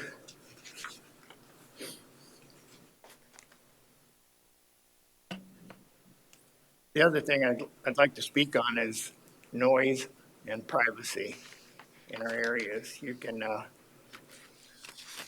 probably imagine people camp, families camp to have a good time. So part of what we know is when we camp to have a good time, we notice there's parties going on around the campfire at night. It gets pretty noisy. You have dogs barking around you. It's not a quiet situation. And we're looking at these being right across the fence from most of our properties. With Sarah, who wrote this letter, by the way, she said her property's 500 feet away. I think she meant inches. No, I'm kidding. It was 30 feet. She's only 30 feet away. She's right, as I pointed out, right here. And her letter tells you why she moved out of town and why she's moving there. It's the same reason we all live there. And now she's going to have the same situation she had in town with traffic and campers right behind her and all those situations. As for privacy, if you look at, people also like to go for walks walk their dogs and things. I'm not sure where they're going to go, because it's probably going to be down Pine Haven Drive, which is our property. They're not going to be walking down Highway 16, I don't think. So we're going to have more people there than we've had in the past. Also, think about headlights, where our homes are, with not only campers coming in, but the camping people are not going to just be sitting in their camper all the time when they go to town and come back.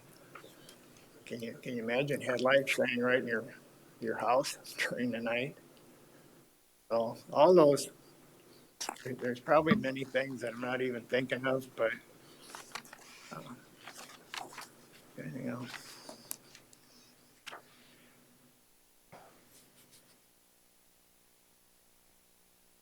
Yes, one other important thing. One of the reasons why I think Ryan sold his property, if you think about the impact of the noise, the privacy, the smoke, what do you think that's going to do to our property values? Not a good situation.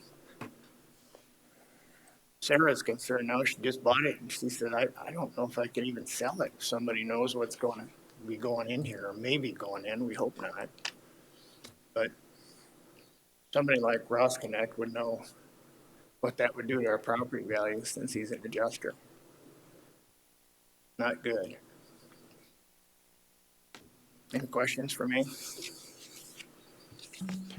Go ahead, Kathy.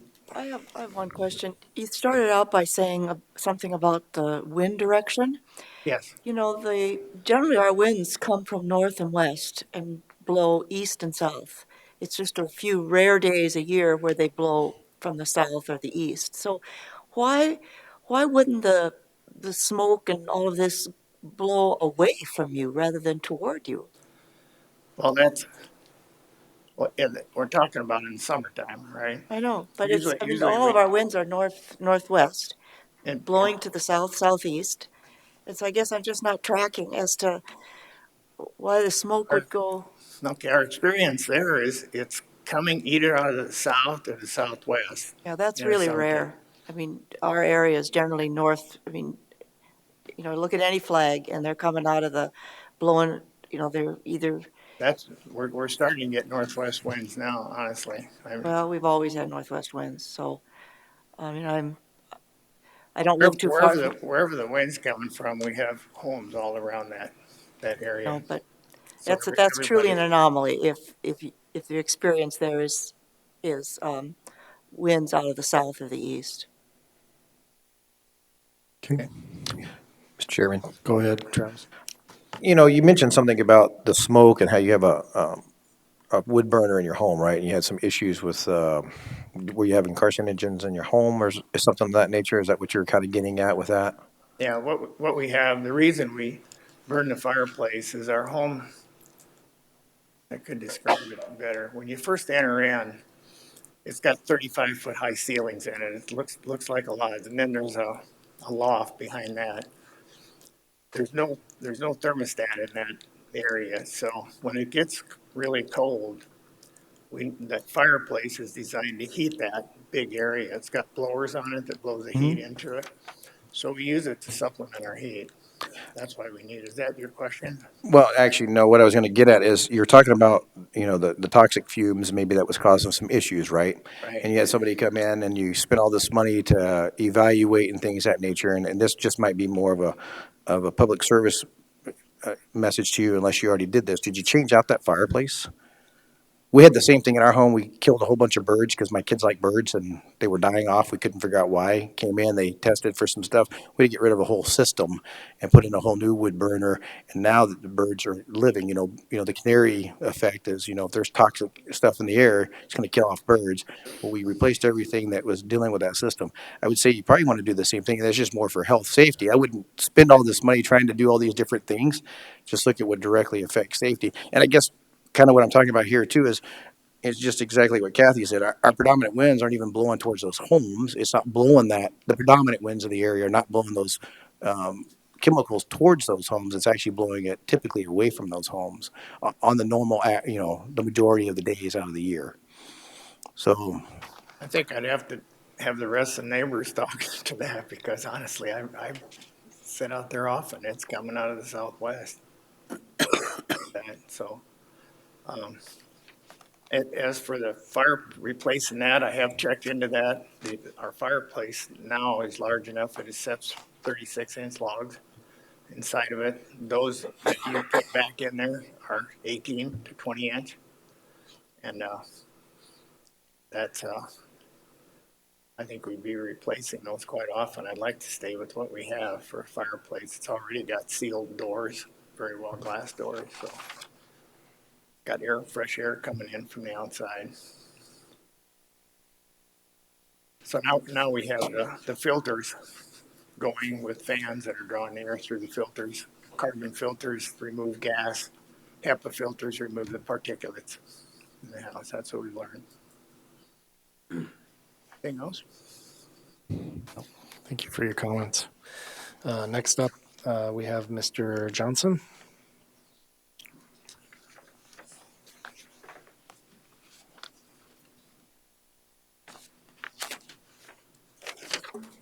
Good morning. I don't know, is it afternoon yet?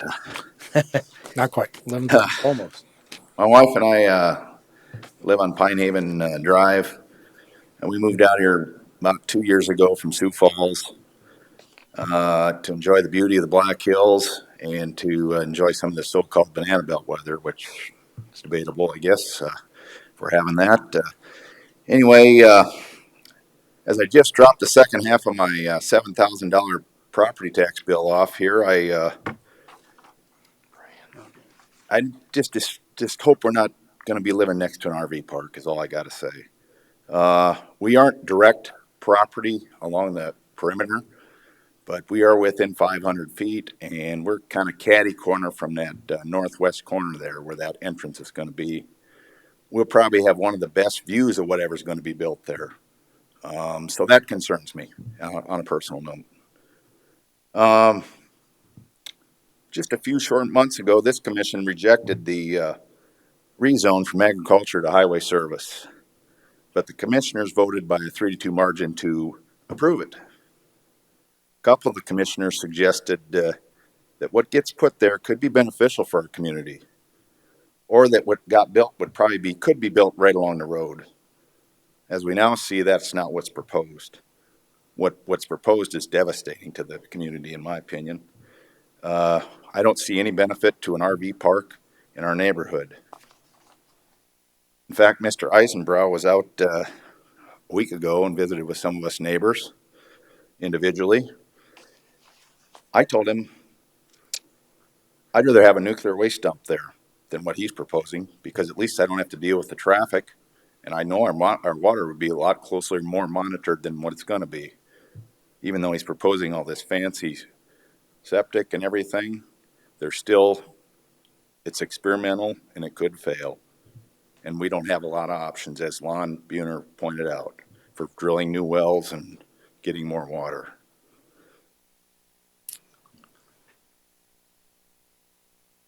Some things in the, it says that the justification for the density of this thing, which is unbelievable in my opinion, is on the applicant. And I guess that'd be my question for the applicant, is one of them, maybe when he gets up here to speak and rebut some of this, is where does he come up with this density? I mean, how can he justify this? I mean, that's supposed to be on him, and he's supposed to prove why it's so good, or why it's the best use for this property. When you consider what's built, what our considerations I don't think are being considered enough by the staff when they recommend these things. There's no cabin specifications, as was pointed out earlier.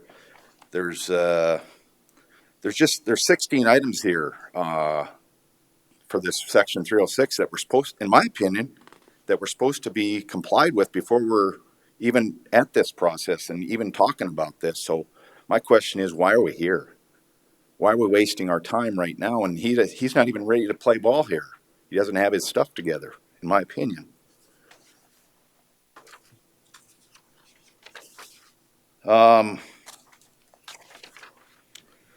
Lastly, I don't believe we were properly notified here in this certified letter that we all got.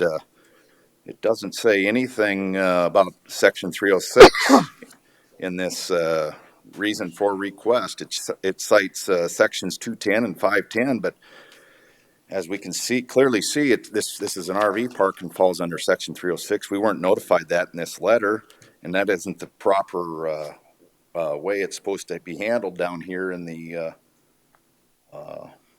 written details down below. So I don't understand this whole deal, I guess. And is there any questions for me? I don't even know why we're here, to be honest with you. Well, Mr. Chairman. Go ahead, Sandy. It indicates the staff is recommending that we continue reviewing this. Correct.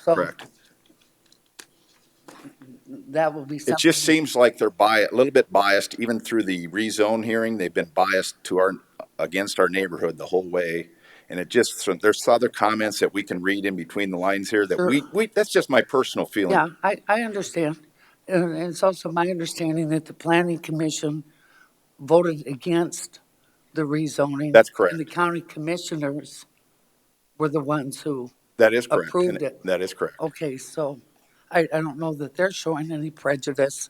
I feel they've been pretty neutral. Yeah, of course. Yeah, possibly. But we see some things that I don't want to bring up here that sure. We just feel that they're a little bit biased against us. So, and I don't know why that would be, but that's the feeling I get. Now, Sure. I'm not speaking for my neighbors. I'm just speaking for myself. Yeah, I hear you. I don't get that feeling, but I'm just sitting here in my position, so. Sure. But Are there- thank you for your comments. Are there any questions for Mr. Johnson? Thank Thank you. Next on the speaker request is Dr. Eric Larson.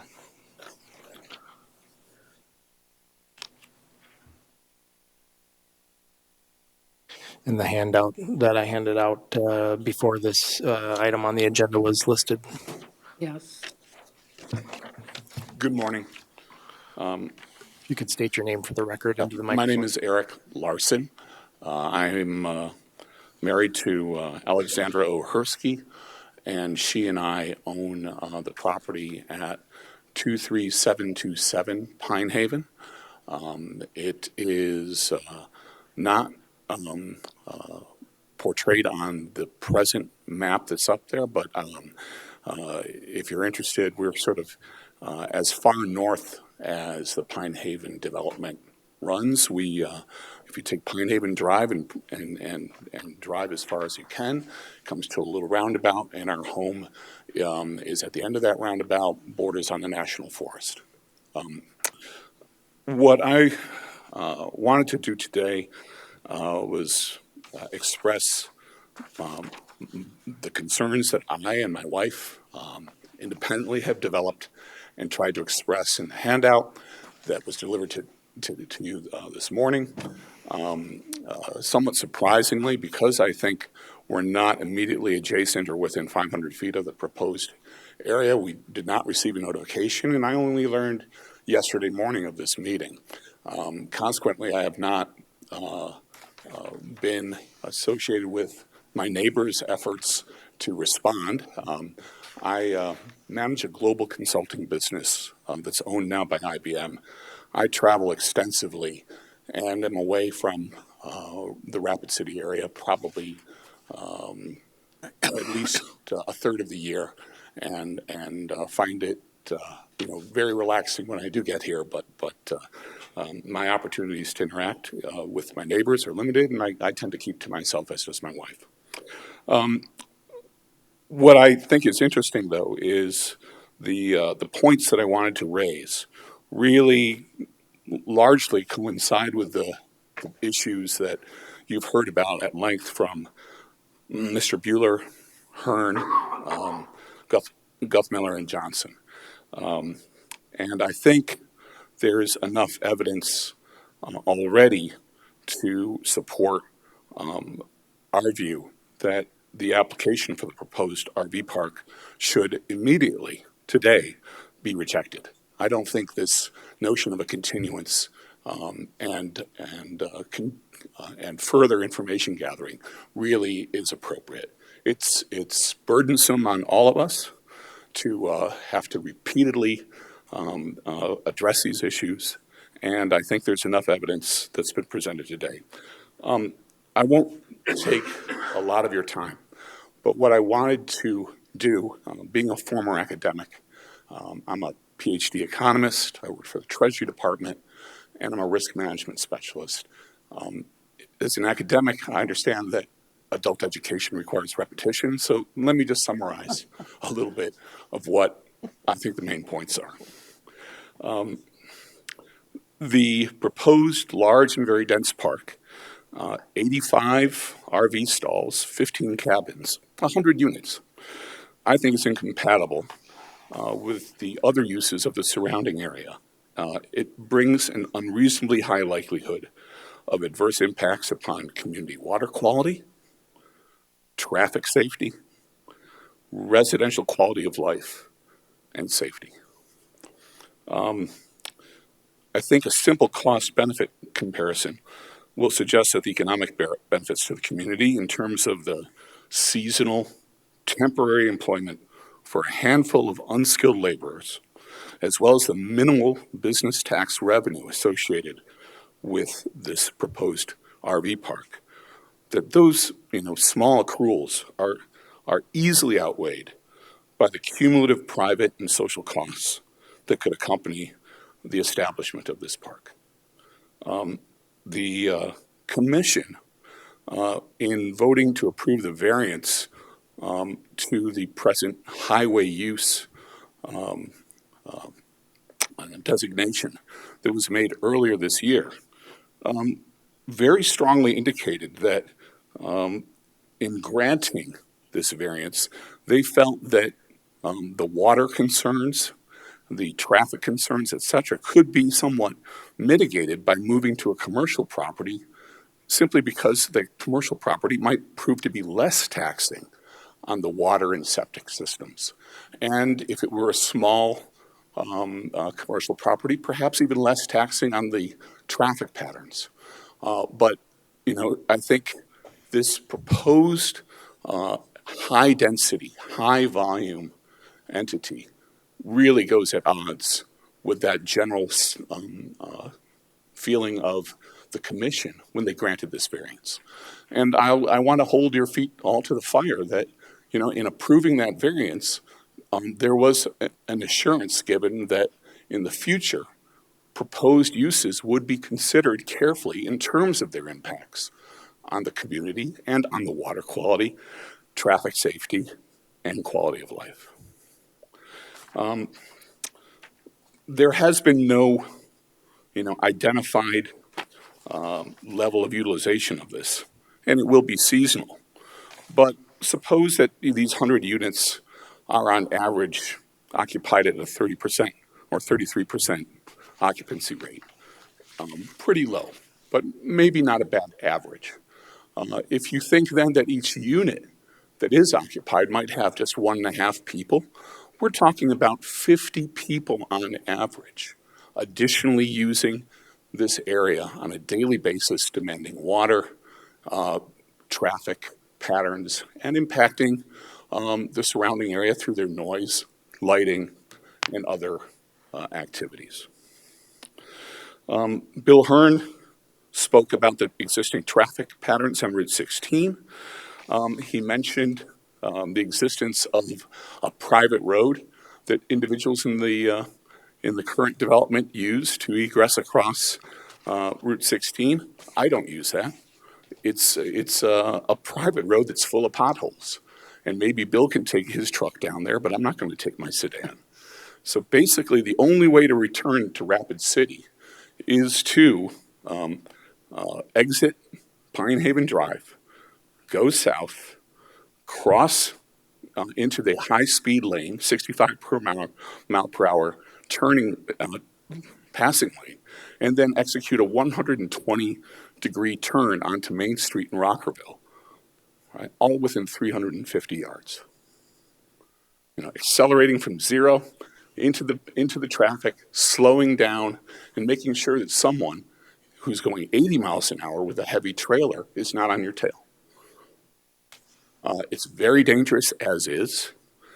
Bill showed some pictures, but I don't think they did justice to the challenges in maneuvering vehicles of any size safely in a way that would allow them to turn around and head back north.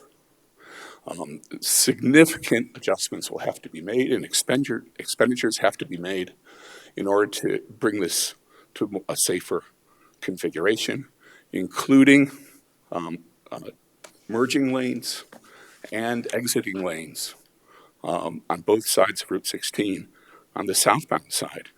And then furthermore, once vehicles get into Rockerville, they're going to have to pass through Rockerville and gain access again onto Route 16 North, which is an exit from the left into a high-speed traffic lane typically. So I think DOT has been completely remiss in their assessment. And without their stepping up to the plate, the commission should make the decision based upon the available information today and reject this proposal. I think finally, the residential quality of life and safety issue is of concern. There is the issue of noise pollution. What has not really been addressed is nighttime light pollution. It's an area of particular concern to me. I'm an amateur astronomer. Part of the reason I purchased a home in Rapid City is it's known to be one of the darker locations in the United States where you can still see stars. That's rapidly diminishing. I hate to tell you that, but it's really gone downhill in the last 5 years since I've moved to Rapid City. The encroachment upon our nighttime skies is tremendous.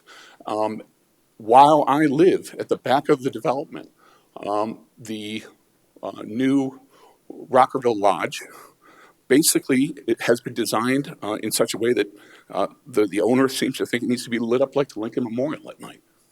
And I can see the glow in my home, well over a quarter mile away.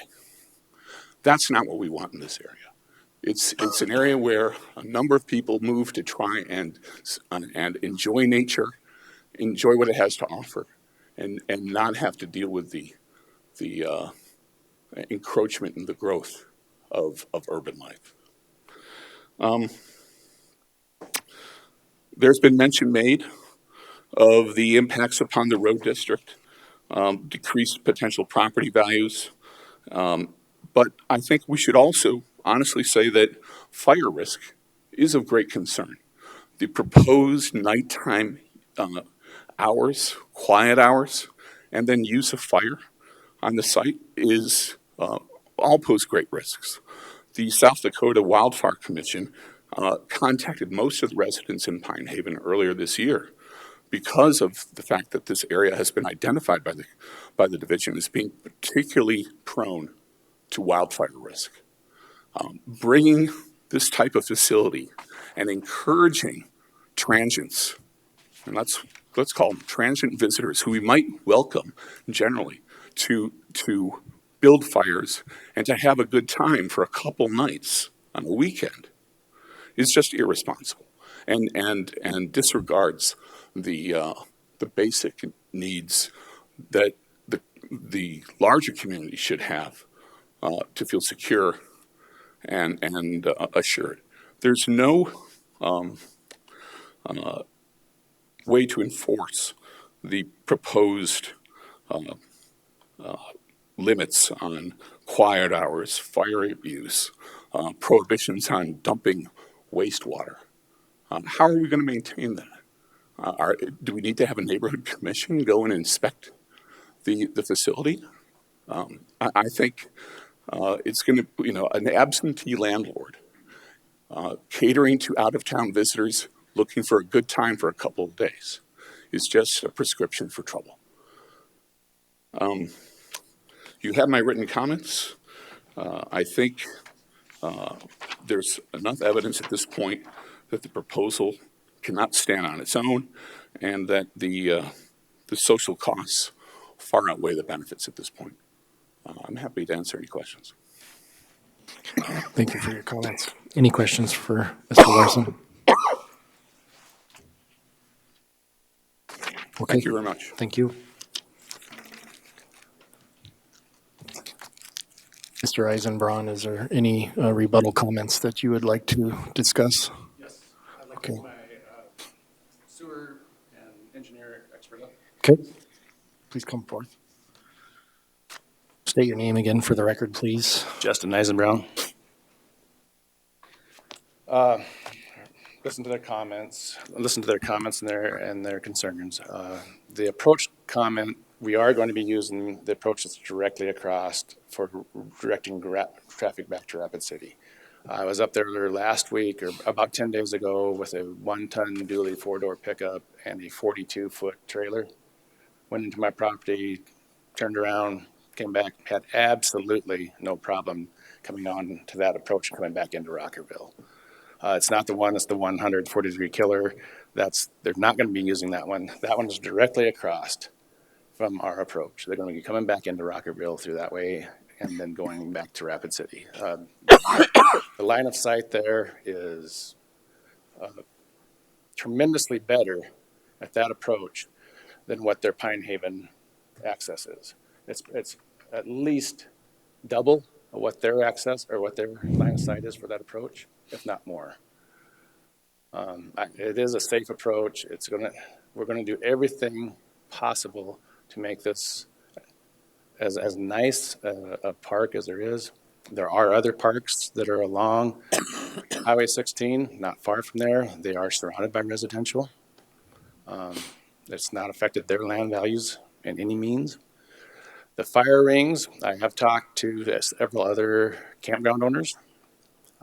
They said that less than 10% of their fire rings are utilized per night.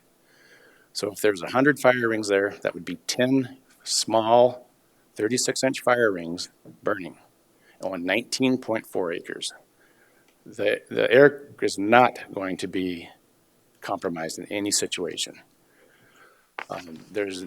I would doubt there would be any time where we would go over 20% usage of fire rings because we're going to be selling firewood. People cannot bring in their own firewood. And at $8.50 for a bundle of firewood, there's not going to be a lot of people utilizing that. So we do have, if you read our conditions, there can be no barking dogs. If somebody does have a barking dog, we're going to ask them to leave. We got quiet hours after 10 o'clock. All campfires must be extinguished. And in their rules, it says all campfires must be extinguished by 10 o'clock at night. There are other campgrounds, like I said, along Highway 16. I don't believe that any of them have ever had a camp or started a fire in the forest around them. They're going to be safe. The ground will be mowed. So the chances of there being a fire are pretty minimal. It's not going to be a tall grass prairie. And as far as the sewer, I will let Mike go from there. Hi, Mike Toohey with KTM Design Solutions here in Rapid. I just want to point out a couple things. While listening to some of these discussions I got on DNR's website and read up a little bit about nitrates and nitrites, sources of contamination in drinking water for nitrates and nitrites, 3 general discussion points. One is runoff from fertilizer use. 2 is leaching from septic fields, septic tanks and sewage. And the 3rd is erosion of natural deposits. All the septic systems in the area are there and existing. The amount of runoff we got this year is incredible. If the nitrites are up, it could come from their own systems. The next gen system is a self-contained mechanical plant. We have been working with the staff from Next Gen. It's going to require 2 20,000 plus gallon holding tanks. The first one provides primary treatment, just like a standard septic system. Inside the second system, there's a whole bunch of media, plastic media, in little 1 or 2 inch cubes. It's designed to it's designed to do what the drain field would do in a standard system. It is then pumped and backflushed through a mechanical plant. I could pull up a general layout of what this system is. They do 3 different options. They can provide means to atomize it and release it as a mist. They can direct discharge. We can also put it into a drain field. KTM's working with the state right now to figure out how to get this system approved with the state. It's not the first state that's been asked to look at this. They have approval in 3 or 4 other states, I know for sure. I got an email from NextGen staff today, and Robert's with me if you have questions for him with NextGen. The nitrates were brought up. The state level allows 10. I can't remember the unit. I looked. Let me see, maybe it's still on here. 10 milligrams per liter is the allowable release. The data that NextGen has provided to me, they release less than 3 milligrams per liter. They have a 97% removal in the effluent coming out of their treatment facility. 98% removal on BODs, almost 100% on fecal coliform. You can mix the water coming out of this tank 80-20, and it's drinking water quality. You're releasing better than what the City of Rapid City releases in their wastewater treatment plant. I can go into more. I can show you more. We can bring Robert up. I want to go on. The other thing And Kathy, I'm glad you brought up the wind. That was on my notes. The DOT approach is proved as is. They're not requesting traffic studies. They're not requesting anything like that. Another point, the drawing that you see on the screen ahead, above you, above me on these, it's a very schematic level design drawing. It's only shown to get kind of a concept of what we're thinking. It needs further refinement. We have full plans to design. It's just something to get everybody talking. I want to understand their concerns. Justin wants to understand their concerns. We want to come back to you with the correct plan. We know that. I'd like to address one thing on there, though. We are leaving 45 feet in between parking spots. I mean, there'll be 45 feet from center to center. I do not believe that is overcrowding that area by any means. And then the other thing is this will be only open for 6 months out of the year, and we will shut our lights off and shut the gates down. So there will be no light pollution, and we're going to have, there'll be some lights on the facility, but it won't be intrusive. The last one I have to add is, I know there was a lot of discussions about the Northwest approach. Please remember, this is for lack of a better term, they're gating this. It's got a fence around the entire thing. This is emergency entrance only. We're not dropping a whole bunch of extra traffic out onto Pine Haven Road.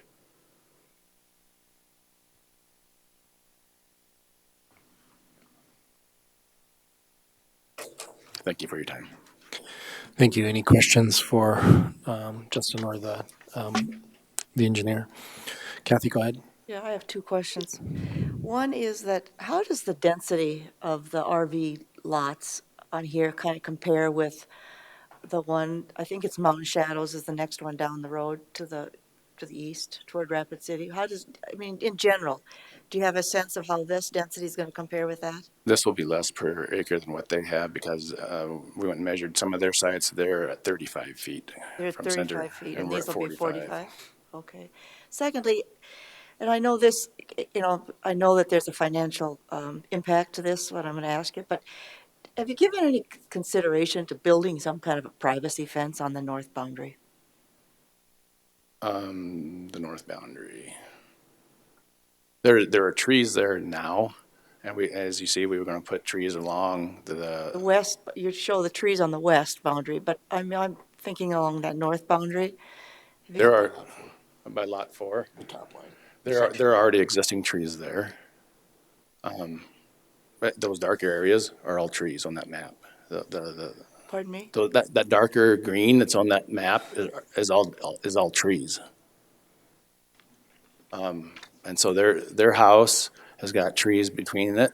We have trees on our property, and there's trees by their road up there where we see the 280s.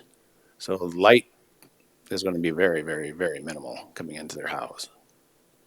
Would you consider putting a fence, a solid fence? Yes, I would consider putting a solid fence along, not the whole boundary because a lot of that's really, really rough, but. Certain segments of it. Yep. Yeah. Okay, thank you. And we would consider putting more trees there too. And we will put more trees there too. Thank you. Mr. Chairman. Go ahead, Travis. Maybe I misunderstood what you said when you first got up here, Mr. Eisenbaum, so I'm just going to ask. We had asked about the septic system you're going to put in there. We asked if what we had been submitted was the system, and you said no, but then he just talked about the next-gen system. I just want to make sure we got the right information on the type of system that you're putting in. He explained the system that I received an email from the county, from the staff stating which kind of system you're going to put in, but whenever you first got up, you said it wasn't that particular system, so I just want to get clarification. Not the mist system. We're not going to mist it up into the air. Okay, so you're not doing the next-gen zero liquid discharge system? No. Okay. So then,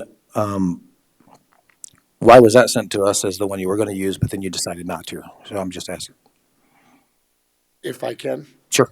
The initial thought with the zero discharge, or the missed one, would have been more acceptable to the state. We did some more research into it, and the cost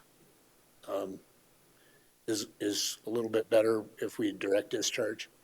And I believe with the data that I received this morning from NextGen, I think we can, I don't want to say convince the state, but have the state allow us to try this and use this as a test facility.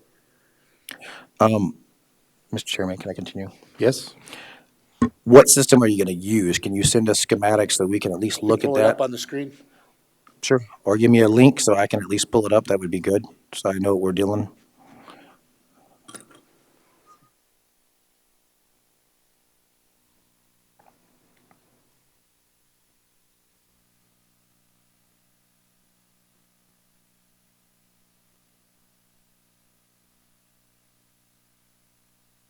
What am I doing? Is it the advanced discharge?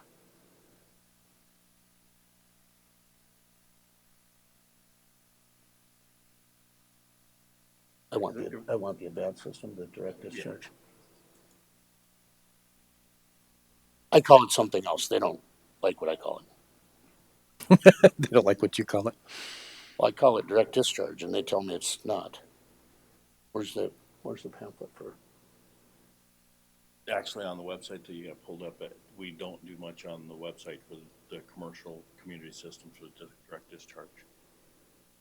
I thought we had that on there. I will forward something through Brittany and PJ. Yes, I'd like to see the schematics and the information on that I have as a well. 2 or 3 page NextGen printout.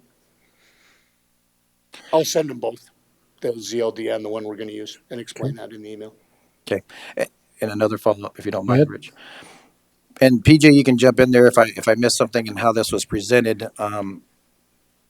There was a presentation about how the state law says there has to be a backup system if you're utilizing a test system or something of that nature.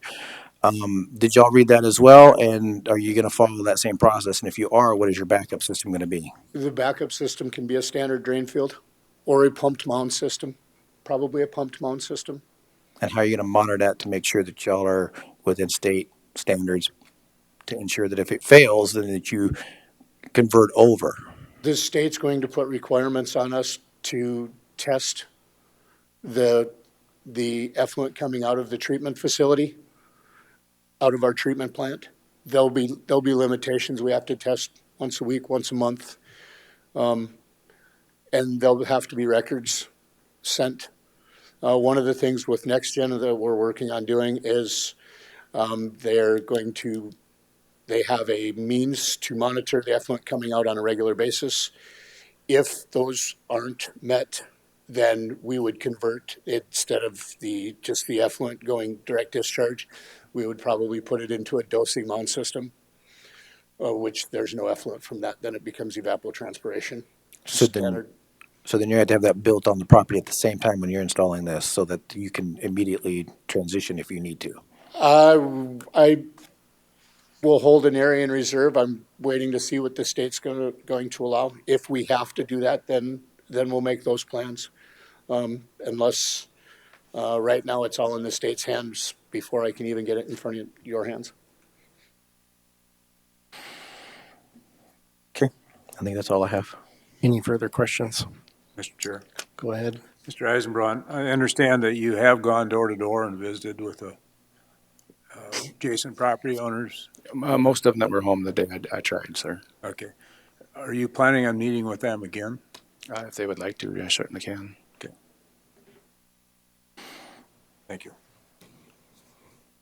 Any further questions? Okay. Any questions for staff? Mr. Chair, I have a question for staff. Go ahead, Sim. Do you propose that we continue, Brittany? I was just wondering if you were expecting further information to come up or what the reason to propose to continue this. The reason to continue is that we didn't have definitive information on 2 of the 16 for sure. One was the water system and the wastewater system, the approvals. I'm sorry, I couldn't understand. Which two? The water system. Okay. The water right permit and the septic system, the approval from DENR. Thank you. Okay, thank you. Mr. Chair. Go ahead, Travis. Brittany, I have a question too. There was a gentleman that talked about the letter of notification and not including section 306. Did you hear that, his testimony on that? And then can you speak to that? I cannot, because I do not do the notices. At that time, that would probably be something we need to talk to our state's attorney's office. Okay, I just want to make sure that we met the criteria since it was an accusation that we may not have. So I just want to make sure. But, okay. Hi, Michelle. Hello, Michelle Hoffman, State's Attorney's Office. I'm a little confused because our office is not involved in the drafting of notices that are published in the paper in general. So I'm not sure. I just know From that staff would be able to respond to your question. Yeah, so the process in our office, staff takes it in, it's routed, it's given for publication, and then we get assigned to it as a staff report. So that beginning chunk of it, as far as the advertising, I do not do the advertising. Well, I guess I just want clarification. Do we know if the advertising meets the criteria? He put it out there that it may not have, and I just want to make sure that we're doing it appropriately. And I know, I think is it Mr. Hearn? Is right behind you, and I think he's got some information. I'm Mr. Come on. Buhner. I'm Mr. Buhner. I Yeah. have the notice. The two areas that we think are insufficient is one, it referred to sections 210 and 510, and there was no discussion with regard to 306. And you can understand how important 306 is. The other thing is it says the Pennington County Planning and Zoning Commission's decision shall be final unless any aggrieved person files a written appeal within 5 working days. So under 306, your decision is not final. The final decision lies with the board upon recommendation here. And I'll be honest with you, I was prepared to come in here to explain to you that their septic system is an experimental system, and I was here to explain to you that Section 306 should apply because it's a recreation vehicle park. I didn't notice that the staff recognized that until I went through the 397-page packet, which was available Friday. So I recognize that everyone that got this thinks that you're the final decision body, and it's, which this says, and you're not. And this also excluded what I consider to be the major section in the ordinance. So that's why our view in our community was that this was an insufficient notice. Thank you. Michelle Hoffman, State's Attorney's Office. I'm reviewing the notice that was published. Legally, the bottom line is whether the public was sufficiently noticed. Although 210 and 510 are referenced in terms of code sections, 210 is specifically dealing with this particular zoning district. At RV Park, my understanding without having the zoning ordinance in front of me is a conditional use.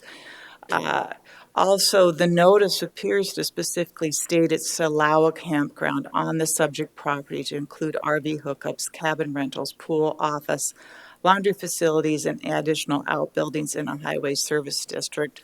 So although maybe it would be preferential to include a reference also to Section 306, if this is what was published in the newspaper, it clearly identifies what the intended conditional use of the property as proposed. So, Michelle, so you don't see any issue with it then? I just want to make sure that we're, you know what I mean, with the notifications. I believe the notice, although it may not be exactly how I would have drafted it, I think it does put the public on notice that the intended conditional use was an RV park, given the actual words used, just because a particular code section isn't specifically referred to. I do think there's another issue before this board, this commission, that is the issue of continuing this matter. We don't know when the issues with the water permit or the septic system are going to be resolved by the respective state agencies. So given that, my suggestion in any event would be to continue this not to a specific date, continue this until the applicant does have that information, and then at that time, further hearing before this body would need to be re-noticed and published in any event. Mr. Chairman, Go ahead, Kathy. just a follow-up on that, Michelle. The second part of that, that was pointed out, is that it says that our decision will be final unless appealed and so on. Is that accurate? I'd have to actually review the ordinance. I think Yes. that is accurate. For normal conditional use permits, yes. And then they would be subject to appeal. So why is this one different? Probably because it's an RV park and the density and the issues that could come from that. There's nothing that I could find in the notes of when this ordinance was written that specifically said why this one is different. It's just, it is noted as different. It has to go to the board. As you know, the board recently approved a FTE specifically in order that the state's attorney's office could have a devoted attorney to assist planning and zoning and redraft their zoning ordinances.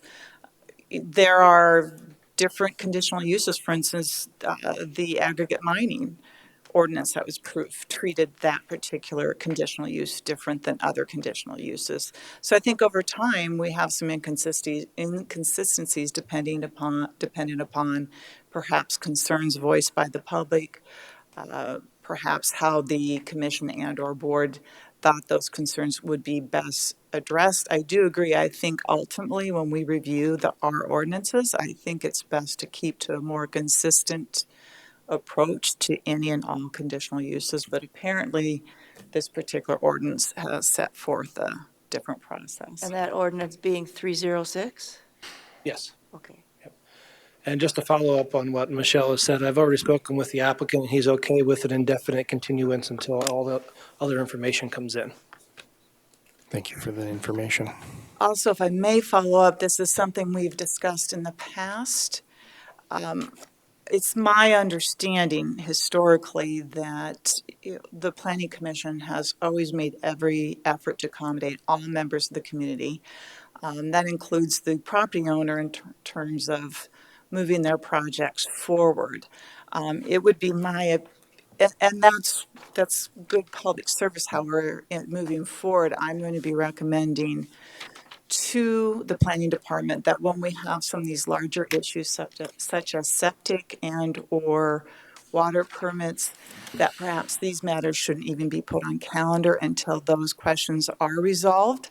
I would welcome any comment from the planning commission in that regard. Thank you for the information and comments. I guess my own personal comment and my concern after hearing the presentation from Mr. Beener on the rezone was the one, availability of water, and two, the issues with the septic that it appears, at least on the front side, is probably the issue with the nitrates in the water. So I'm, at this point, without knowing, one, what the state has to say about this experimental system, and two, understanding the availability of water for the system, it'll be my vote to continue this indefinitely until we understand, one, if the resources are available for this location, and two, the impacts on the surrounding properties and this property itself. So, Mr. Chair. Go ahead, Gary. Question for Brittany. Brittany, you mentioned two issues that we're waiting on as far as the water supply and sewer. Mm-hmm. When you talk about sewer, does that include the natural drainage of the area too, or is that something above and beyond what we're talking about? No, that's different. He did submit a drainage plan last week. Typically, the drainage would be addressed through the construction permit process, because that's a separate permitting process once they start doing the disturbances, the drainage, stormwater, the improvements, anything like that, the amount of impervious area and things like that. Those are addressed through a separate section of our ordinance in 507. Okay. We don't have a copy of what they proposed for the drainage, is that? I don't believe so. Okay. I didn't see it in the packet. And I guess a follow-up question to that is what what would be different, I guess, from the state's perspective if they're discharging the effluent from the system from normal, let's say, rainfall drainage discharge? Is there anything that triggers any different requirements? We've had this discussion with the DENR before. Their administrative rules require a drain field. And we've had this in other instances, advanced treatment units, when our administrative rules were written, were written in the mid-'80s, late '80s. They didn't take into consideration some of the new technology that's available. Other states have gone to reduced separation requirements. Right now, our state requires 4 feet of separation between bedrock or groundwater or anything. You have to have 4 feet of good soil, essentially, for treatment. Other states have gone to reduced, I can't say that word, reduced separations to 1 foot or 2 feet based on some of these ATU units. They're pretty prevalent in other areas that have high groundwater and things like that. Our state just has not taken that on. They have not amended their administrative rules for a very, very long time, and those new systems and new technology are not considered in those administrative rules. So that's the, they go by some of the old technology, the old conventional systems, the mound systems and things, and they don't take into consideration the ability and the reduction abilities of these new ATU systems. So does that answer your question? Does, thank you. Mm-hmm. Any other questions for staff? Any further comments on the issue? Mr. Chair? Go ahead, PJ. Yeah, just one additional item. If this does get continued, and definitely when it does come back up, it will have to be re-advertised. So just putting that up. And I think that would be a good thing. It's putting something off indefinitely and then not knowing when it's coming in until it gets re-advertised I think that's a good thing that we would re-advertise it. Okay, so initial recommendation was to continue this item until November 12th. That's been updated to continue this indefinitely until the items are known from the state regarding water and sewer. Any further discussion on the recommendation? If not, I would entertain a motion. So moved. Second. Moved and seconded to continue the conditional use permit 1928 indefinitely.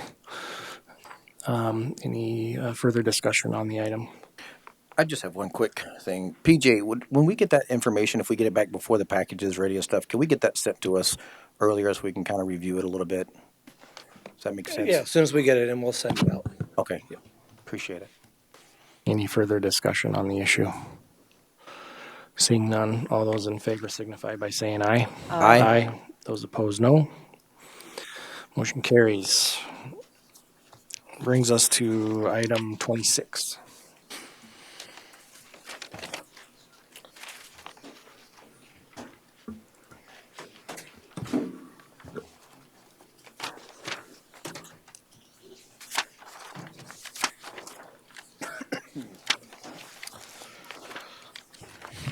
Cody Sack, Environmental Planner. The following items have been placed on the construction permit agenda to be heard for public comment and will not be voted on by the Planning Commission. Any Planning Commissioner, staff member, or audience member may comment on any of the items. Comments received will be considered by the Planning Director, who will make the final decision on the construction permit. Item 26 is construction permit review, 1713. It's to review the placement of a portable asphalt batch plant on the subject property into level and grade approximately 26 acres with berms and dust control ponds and implemented on the site. The applicant is Western Constructions. This has been reviewed before. It was reviewed last October.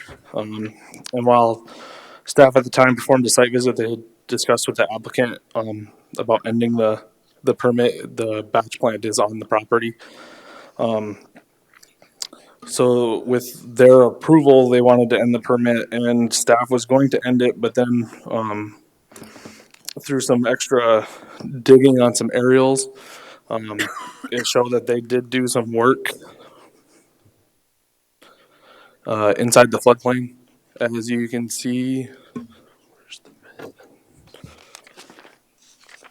Right there, and then right in here in the back of the property, there was some grading on the property. So staff did recommend that the planning director end this construction permit. However, with this new information, we recommend that it be continued until they get a floodplain development permit. Once they get a floodplain development that's approved and everything, then the construction permit can end. Questions for staff? We don't approve anything, do we? No, but you can have questions. Oh, okay. I see a person in the audience here today. Do you wish to speak on this issue? I guess what would you need to,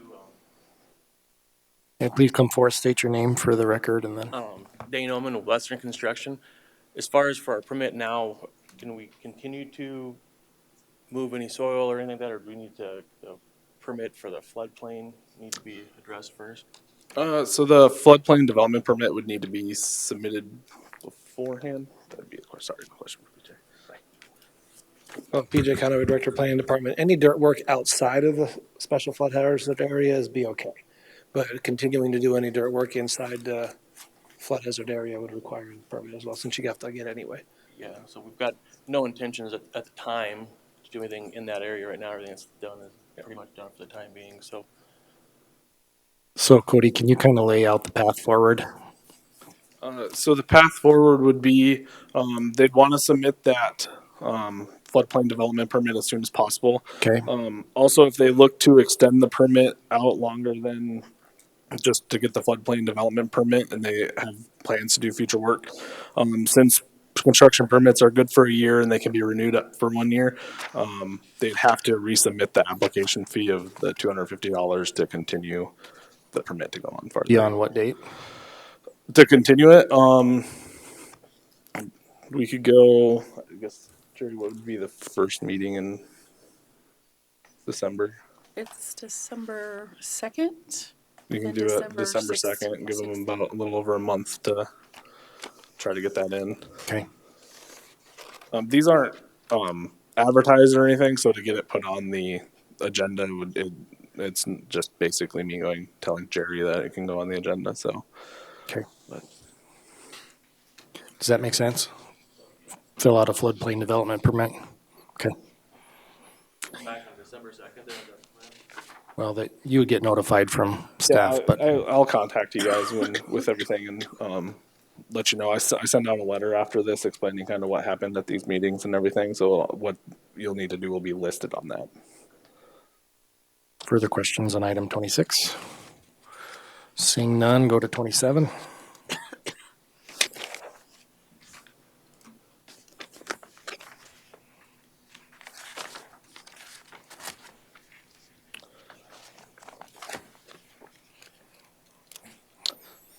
Item 27 is construction permit review 1902 to review constructing a gravelled access road to and onto the subject property to include minimal tree removal, grading, gravel, seeding, and culverts, and to add common utility trench for power and communications. The applicant is site work specialists. This was last seen in September. The reason why it was continued till now is the work was done, but they hadn't reseeded at the time. Staff has gone out and performed a site visit, and they have reseeded, as you can see here. However, it does not reach the 70% that it needs to be to revegetate to be stabilized and end the permit. So staff recommended that the planning director continue the review of construction permit 1902 with 12 conditions, and it'd be reviewed again on May 26th to verify that final stabilization has occurred. Any comments on this item? Seeing none no folks in the audience. Move to 28.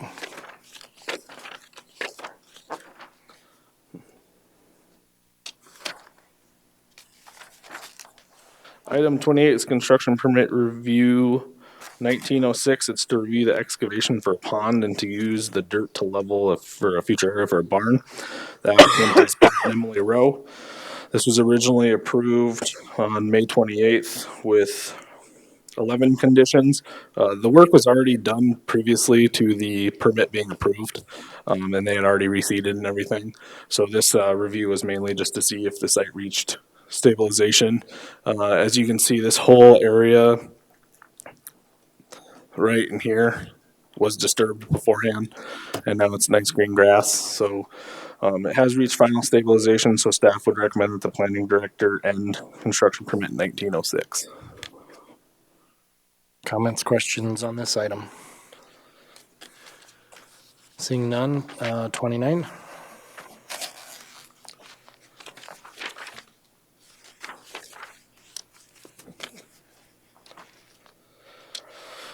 Item 29 is construction permit review 1907. It's to review adding fill and grade to a low spot in the subject property. This was originally approved also back on May 28th with 12 conditions. Staff spoke with the applicant and performed a site visit. There is some grass growing there, and he said work is done. They just finished up a couple weeks ago. There's an area that's 10% that they just finished up that's not reseeded yet, and staff couldn't verify that the other vegetation reached the 70% that's required. So staff talked with the applicant, and he agreed to extend the permit out until May in 2020. The meeting date wasn't picked yet. It would just be May of 2020. We've also talked with the applicant, since he does have grass growing. He asked if he still had to submit the inspection reports. I talked with the professional environmental planner, and she said that as long as he submits a statement in writing that says he stabilized it for the winter, he would no longer need to submit those inspection reports. Questions on this item? Item 30.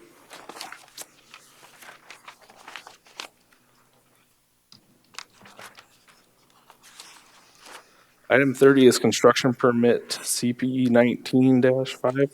It's to repair and extend an existing road to construct a new road and to regrade and level portions of the subject property. The applicant is Pat Hall. This was routed around the department. The main comments back was from the environmental planner that the proposed road, as you can see here, right there, crosses a section line. So they'll need to apply for a road construction in a section line right away. Also, there are several portions of the road that cross what's called Dry Creek. Staff talked with the state, and those would be considered waters of the state, and any crossing right there would require them to talk to the Army Corps of Engineers to discuss if they need a permit to cross that. So staff is recommending that the planning director approve construction permit with 15 conditions. In here, though, there are several conditions, like number 2, prior to approval, he submits a notice of intent with the state of South Dakota DENR for a general stormwater permit because they're going over an acre. Prior to approval, they obtain a road construction section line right away, and prior to approval, they submit information in writing to the planning director from the Army Corps of Engineers on whether a permit to cross Dry Creek is required. Okay. My only comment is it looks to me like they use these straight lines on here as for ease of drawing the plan, but why they would want to go across that 4 times instead of swerving to the right a little bit and going around it is confusing to me at best. But they'll submit that information to you guys, and you guys can make that decision. Any other comments on item 30? 31.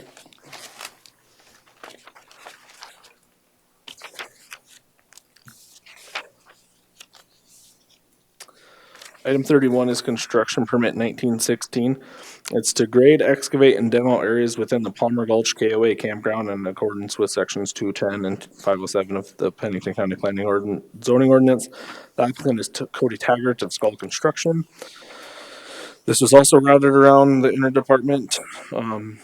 review, and the main thing back was that there is special flood hazard area on the property. That's not apparently in this slide. It is the 100-year floodplain. The applicants have submitted and have gained approval for a floodplain development permit for the work in the floodplain, and the floodplain is right, sorry, it's not on this map. It's like right in there. So they do have approval with that. The applicant has been working with, or has contacted staff before they even applied for it. It's part of a big renovation that they're doing for the Palmer Gulch KOA. So staff is recommending that the planning director approve construction permit 1916 with 12 conditions. Questions for item 31? One question. Sonny. Demolition?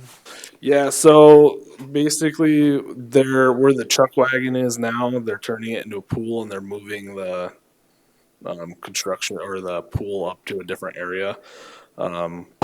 They're also adding other things. They weren't necessarily specific with everything that they were adding, but they wanted to get their construction permit approved first, because if they didn't get their construction permit approved to do all the work, they didn't want to submit any building permits to not be approved to do the work.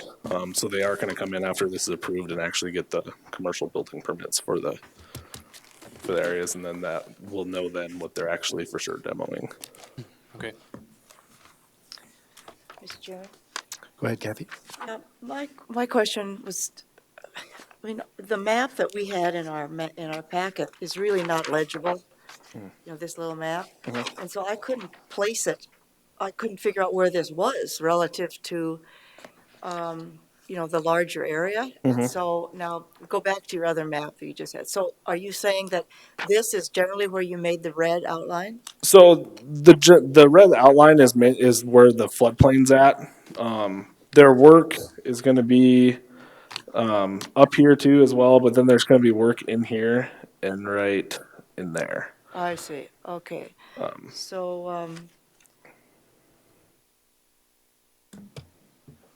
This is quite a large project, and actually after that, it's a large project, and actually after that was put into the staff report, I found the entire schematic for it that didn't end up in here. If anybody wants it, I can email it to them from the C. I see. Okay. Well, I just want to know, I just live, you know, stone's throw up above this, and I just was curious really as to where they were going to be doing work, but that generally gives me that information, so I'll be all right. Thank you.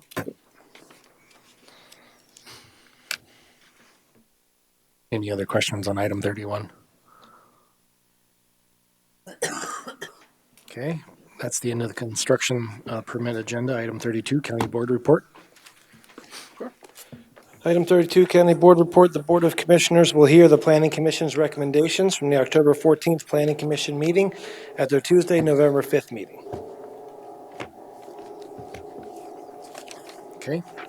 Items 33, items from the public. Are there any items from the public? Okay. Seeing none. Items from staff, 34. Just one quick item. We no longer have what Cassie has moved on to the regional health. She's working in HR over there, and we're currently recruiting for a new planner. So that's why you didn't see her here today. Nothing else. Thank you. Items from membership. I have one. I have been summoned again. I don't know how I'm on the short list here, but I am for jury duty. So I've been summoned for the month of December. I have to go square something up. Apparently I didn't submit things correctly online, or they didn't get the submit button, but I have some things to go clarify with those folks here after this meeting. The whole month? It right now it just says December 1st through the 31st, so I don't know when, how often, that kind of stuff. All right. Anything else? Brings us to item 36, adjournment. Is there a motion? So moved. Second. Motion and second. Further discussion on the item? Seeing none, all those in favor signify by saying aye. Aye. Aye. Those opposed, no. We're adjourned. Thank you. Lunchtime.